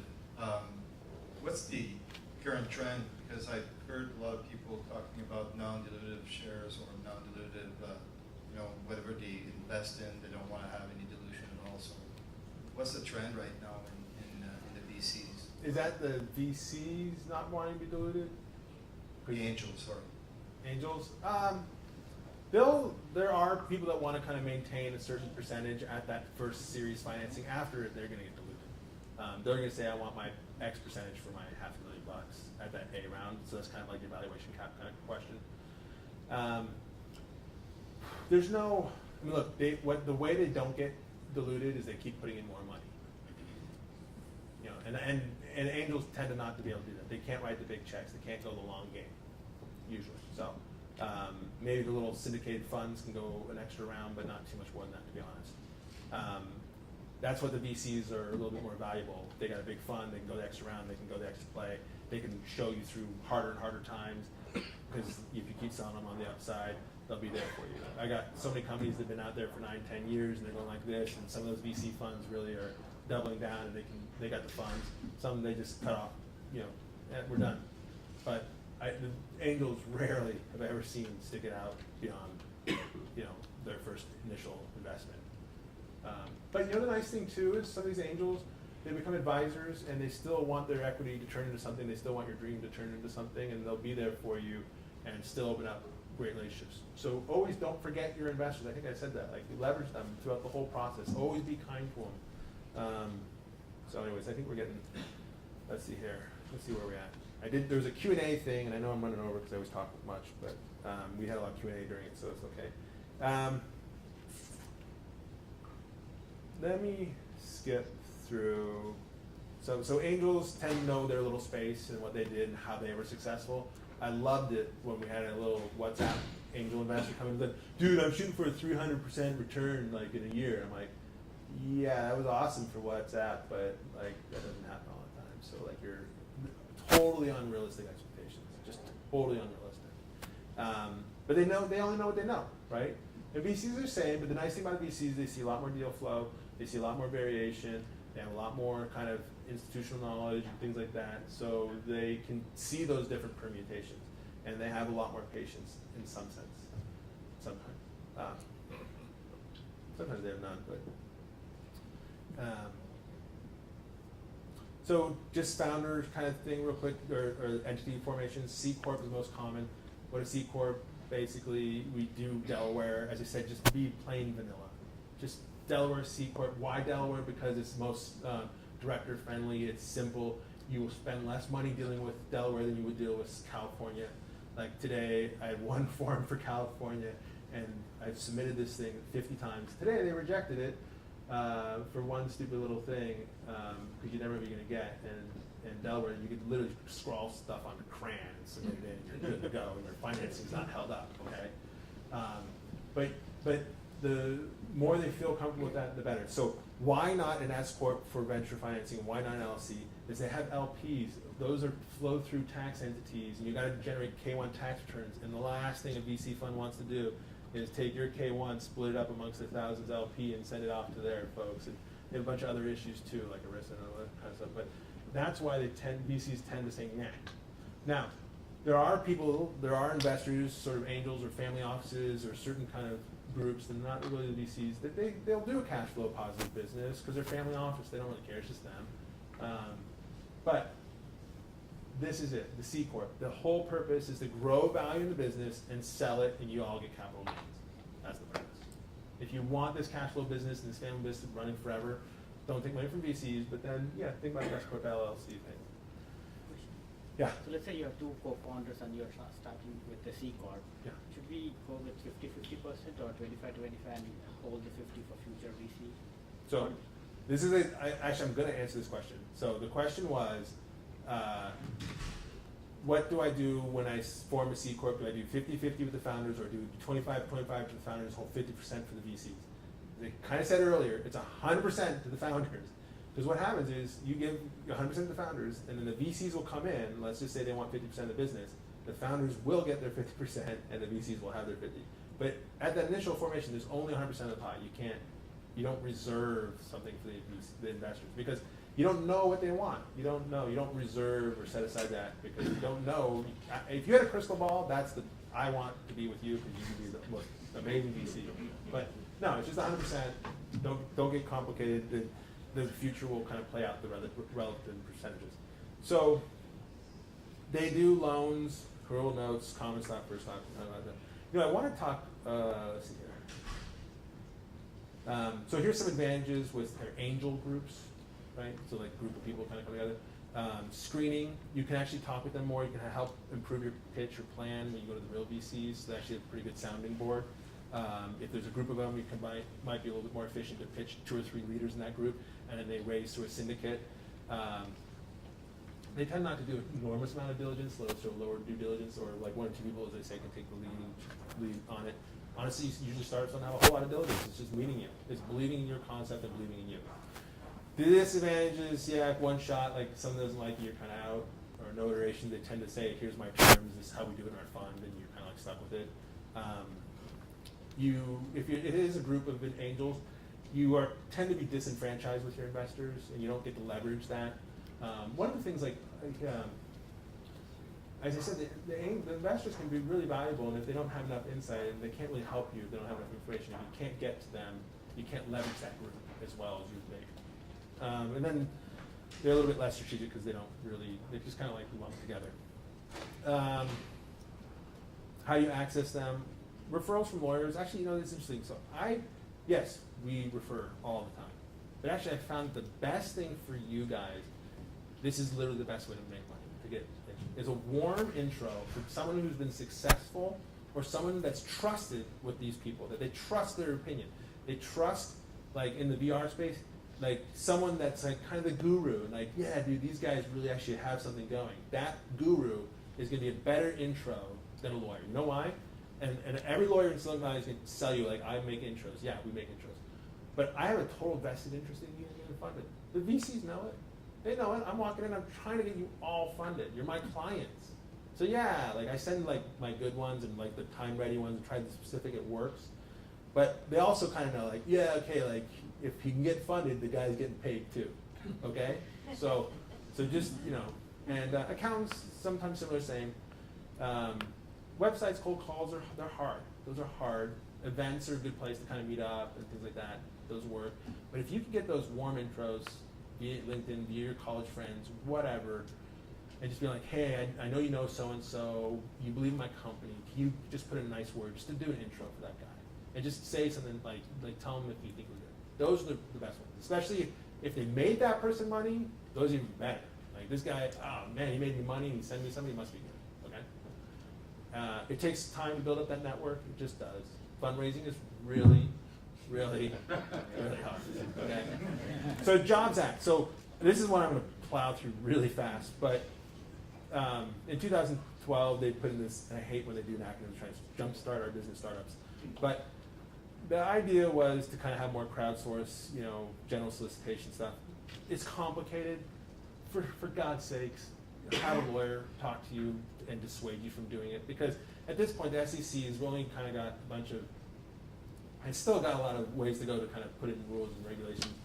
The key is you can do some solicitations, but they have to be in accredited investors, and there's a bunch of other kind of gyrations around it. So the old school, I guess David called it, but is the 506B, and that's to accredited investors only through your network. Okay, that you're not doing a general solicitation, like no emails, no blasts on the websites, all that kind of stuff. The good news about that one is that you know these people, you get to vet the investors, you know the value of what you're getting better than a general blast. Now, fundraising is really, really hard, and you're like, I'll just take goddamn money wherever I can get it. So if I can go to a site, now Kickstarter is not an equity raising site, right? You know what Kickstarter is? Like one of my favorite clients, Soma Waters, they did Kickstarter, and if you give them money, they would give you a water filter in their carafe. okay? You didn't get equity in the business. You got the product that they built. You gave them money, and they used that money to build a product you got. No securities were ever given to you. You don't know anything in it. I got a beautiful craft. It's awesome. I love them. So, but then you think about AngelList or Circle Up. That is a securities one. They are raising money so people are getting ownership stake in the business. Circle Up is acting as a broker-dealer. That network, you really want to make sure, if you're like on AngelList and stuff, that you're not listing yourself as a public, where anyone, unaccredited and accredited investors, are looking at this thing, because you just done a general solicitation and really making it very difficult for us lawyers to get this deal done with finding the right securities exemption, because it might require a lot more disclosure and things like that. So you want to make sure it's a private viewing of accredited investors only if you do these fundraising sites. And they're getting more and more common, but I'll tell you, they're getting expensive from a legal point of view, because we will, sometimes you'll have some funds coming in via AngelList, and sometimes you'll blend it in with the VC, and the VC will want a legal opinion from a law firm saying, yeah, all securities laws were hunky-dory, and we're like, we didn't control that process. We have to go through a bunch of extra steps to verify the accredited investor process and all that stuff, and it gets expensive. So raising a couple $100 grand on AngelList just doesn't make sense. As I said, it's putting more money in my pocket, not your pocket, and that's just not where you want to be. But anyways, there are ways to navigate this. It's just one of those things you really should have a good chat with a good securities and emerging company lawyer to kind of work through it if you're hell-bent on doing it. SEC's got to put out some more guidelines that honestly they're not too happy about it. It's getting shoved down their throat. So they've been making it a little bit more difficult, a lot more paperwork. You got to really verify the accredited investor process. That's all I'm going to say on it. Just talk to a lawyer, really. So, overarching concerns for any investors. So it's really you guys. Your resume, you guys, your dedication, your passion to what you're doing is going to be number one. You guys need to punch through walls, ride every roller coaster. They want to know when they give you money, you're going to use it to try to build this dream, okay? And then they're going to look at other things like, marketplace analysis, what you're doing, products, services, the growth, competitive landscape, valuation, capital structure. And then the next one is kind of like the deal terms, like board structure, economics, and stuff like that. But you really got to get comfortable with the vision, the market, you. Because I can't tell you enough about you. But make sure you resonate with people, and it takes a while sometimes for that to happen. When you get, so here's read every document, understand. This is when you kind of help your lawyers to kind of explain stuff, but you should understand the terms, at least the high level term sheet kind of part, so you understand what you're signing up for. But the lawyer should really kind of explain it to you in a really simplistic way. And then here, David actually put it in. So don't fixate on valuation. Don't get too hung up early on in the valuation stage. Just hear what they're willing to offer you. Try to negotiate a better deal, but don't get. You need the money. You're going to grow it, and hopefully, everyone's interest should be really aligned if you're with the right people, where the founders have a nice chunk to keep them happy as you keep growing. So, let me give you kind of sort of best case scenarios in some sense. Like a Series C, Series A financing. A VC or investor is going to want, for higher risk stuff, more ownership of this company. So maybe it goes from 40%, maybe 35 to 40%, maybe all the way to 55% of the business. That's a little bit rich, but say Series A financing, those VCs kind of want around 35-40%, because as they keep layering on the A, B, C, and D rounds, that 30% is going to get kind of scrunched down into 18 to 12%. And those later guys are putting in more money. They're going to need to get around 28 to 35% of the business. That leaves, in a traditional sort of exit, the founders typically around 12 to 15% of the business. So hopefully that 12 to 15% is worth billions, and it's a lot, right? Versus 50% of a $10 million company is obviously not worth as much as 10% of a $12 billion company, right? So, but you just need to understand their economics. They need to own a certain chunk of your business to return a certain chunk of money to their investors. And they have to kind of think in their minds, I'm going to keep getting diluted down, how much can I keep playing on? So when you dance with the VCs, that's on a historical kind of average, that's kind of how it sort of plays out. And that's kind of, you need to understand what pressures and what constraints they have. And then David's right. The golden rule is he who has the gold, i.e., who has the money, makes the rules. Cash is king, and you always need it. You'll feel it more and more once you get some money in and you're growing and you see everything working and you just know that extra $1 million or $2 million is really going to make it go. God, the pressure on you to take that money in the terms, and because you just can feel it as an entrepreneur. It gets palpable and it gets hard, but it's also everyone should be rowing the boat together and feeling the same thing. So, and then if there's a group of investors, hopefully there's just one lead that can kind of streamline the process. They negotiate with you, and the lawyers will really help you out. And then, and he's super happy way back there about some sort of there. Question about IPOs, is that Probably not for this conversation, but nah. I mean, nah. That's what I was going to say. No, so anyways, that's I rambled on the whole night. But any more questions? Now we got kind of Q&A part. So let me go way back there. This new buddy. Yeah, you had mentioned non-competition agreements unenforceable in California.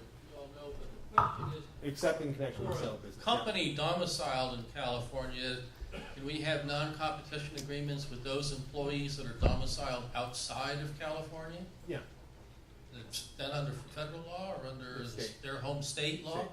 Their home state or? No, wherever the employee typically is working out of, the labor laws are typically in control in that state. There's federal laws as well, obviously. Thanks. But the states will tend to have their own rules around this, and most states allow for some form of non-competition.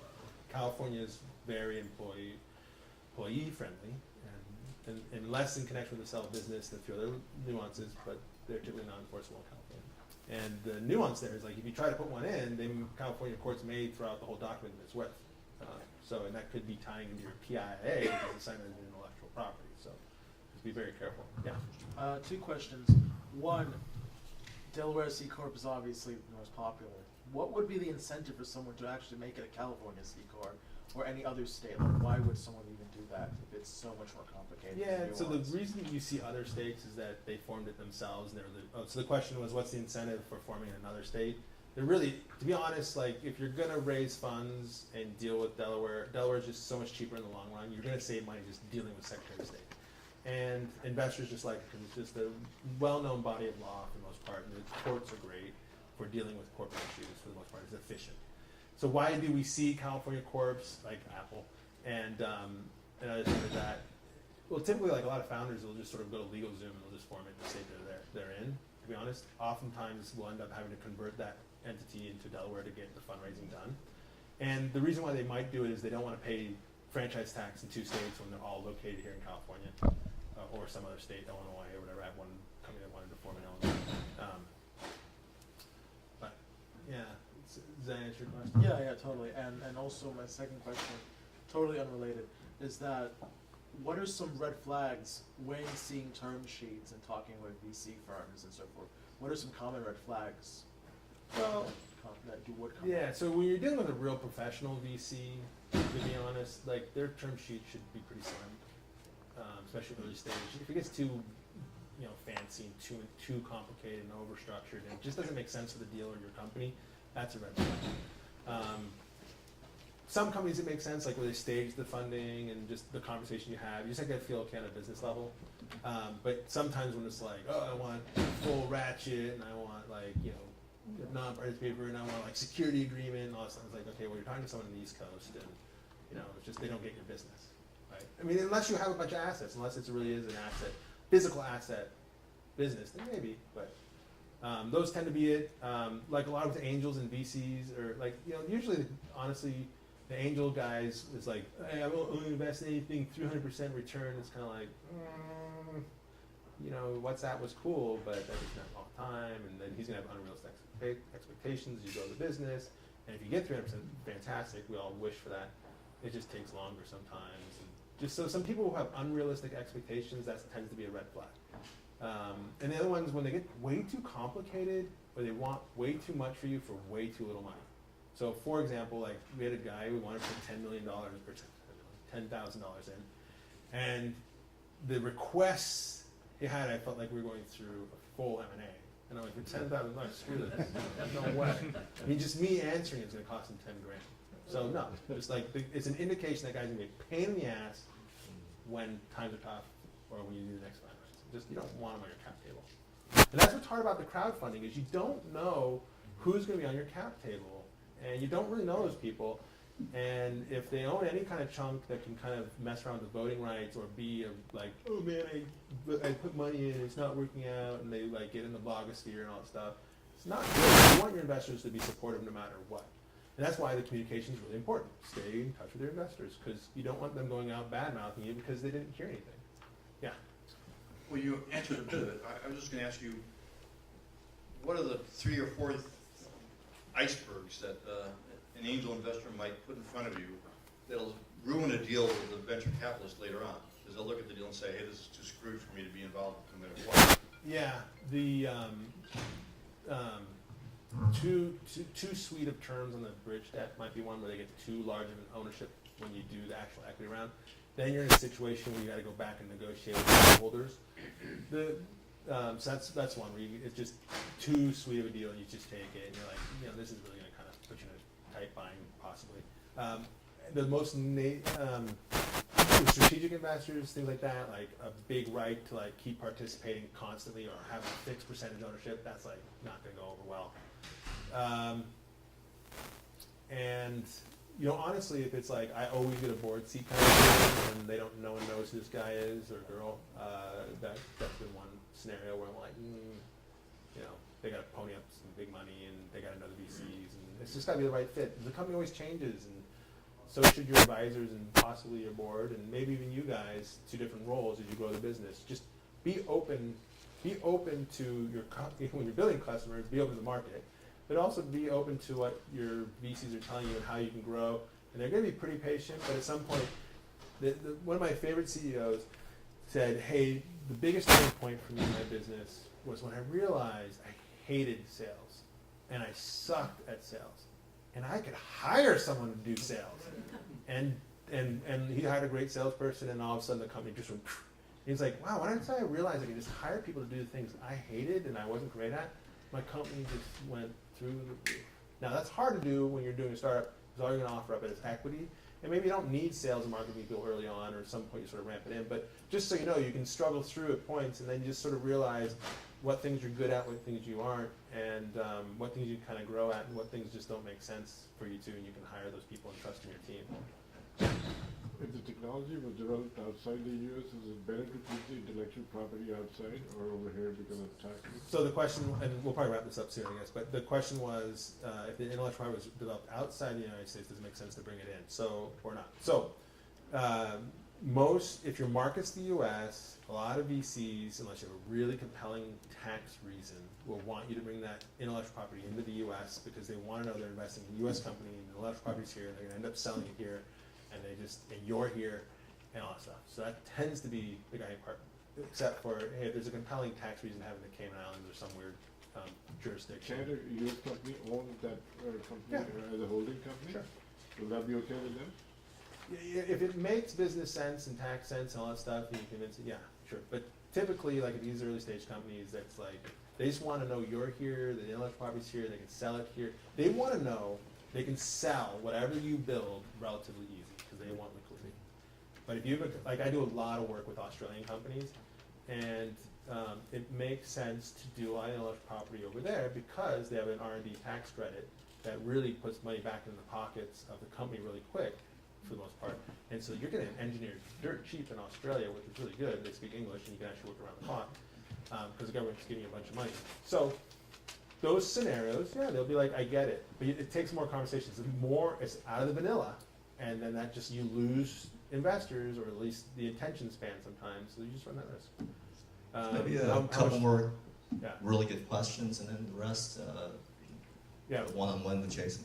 I haven't heard from you, so what's up? So what's the max amount of money that angels are putting in these days? So the most I see from a single angel kind of label in the angel group, could go up to $1 million, but you're talking about $50K to $250K, normal. That's normal.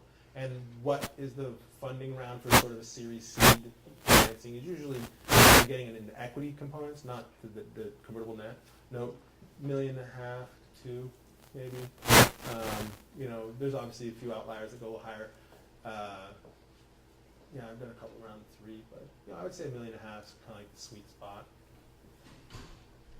Yeah. Do you know where there are good resources for starting founders, like templates for the contracts, say for the repurchasing? Absolutely. So our startup percolator has actually all our formation documents and annotated and tells you how to form your own company, and those documents are all there. And it's actually a really good resource. So a lot of entrepreneurs will go onto our website and just build their own docs. I find them better than LegalZoom. LegalZoom's cheap, and like, look, I get it. All founders want to spend like $50 or $200 to form something. I'll tell you, when you kind of come over to the VC side, and we've got to clean up some of that stuff, so you'll spend a little bit more money in the long run on it. But our form is actually pretty good on our and they're good because they have annotations that can walk you through. There's a lot of little decision makers you need a lawyer to kind of help walk you through, because you don't, no matter who puts up the forms, LegalZoom, us, a competitor, there's still just some logic behind it. You really need some guidance sometimes, unless you're super cookie cutter, you get all that part. So, you know, really try to find that counsel. You know, that's going to kind of answer those questions for you. Let's wrap this. Let's hear it for Jason.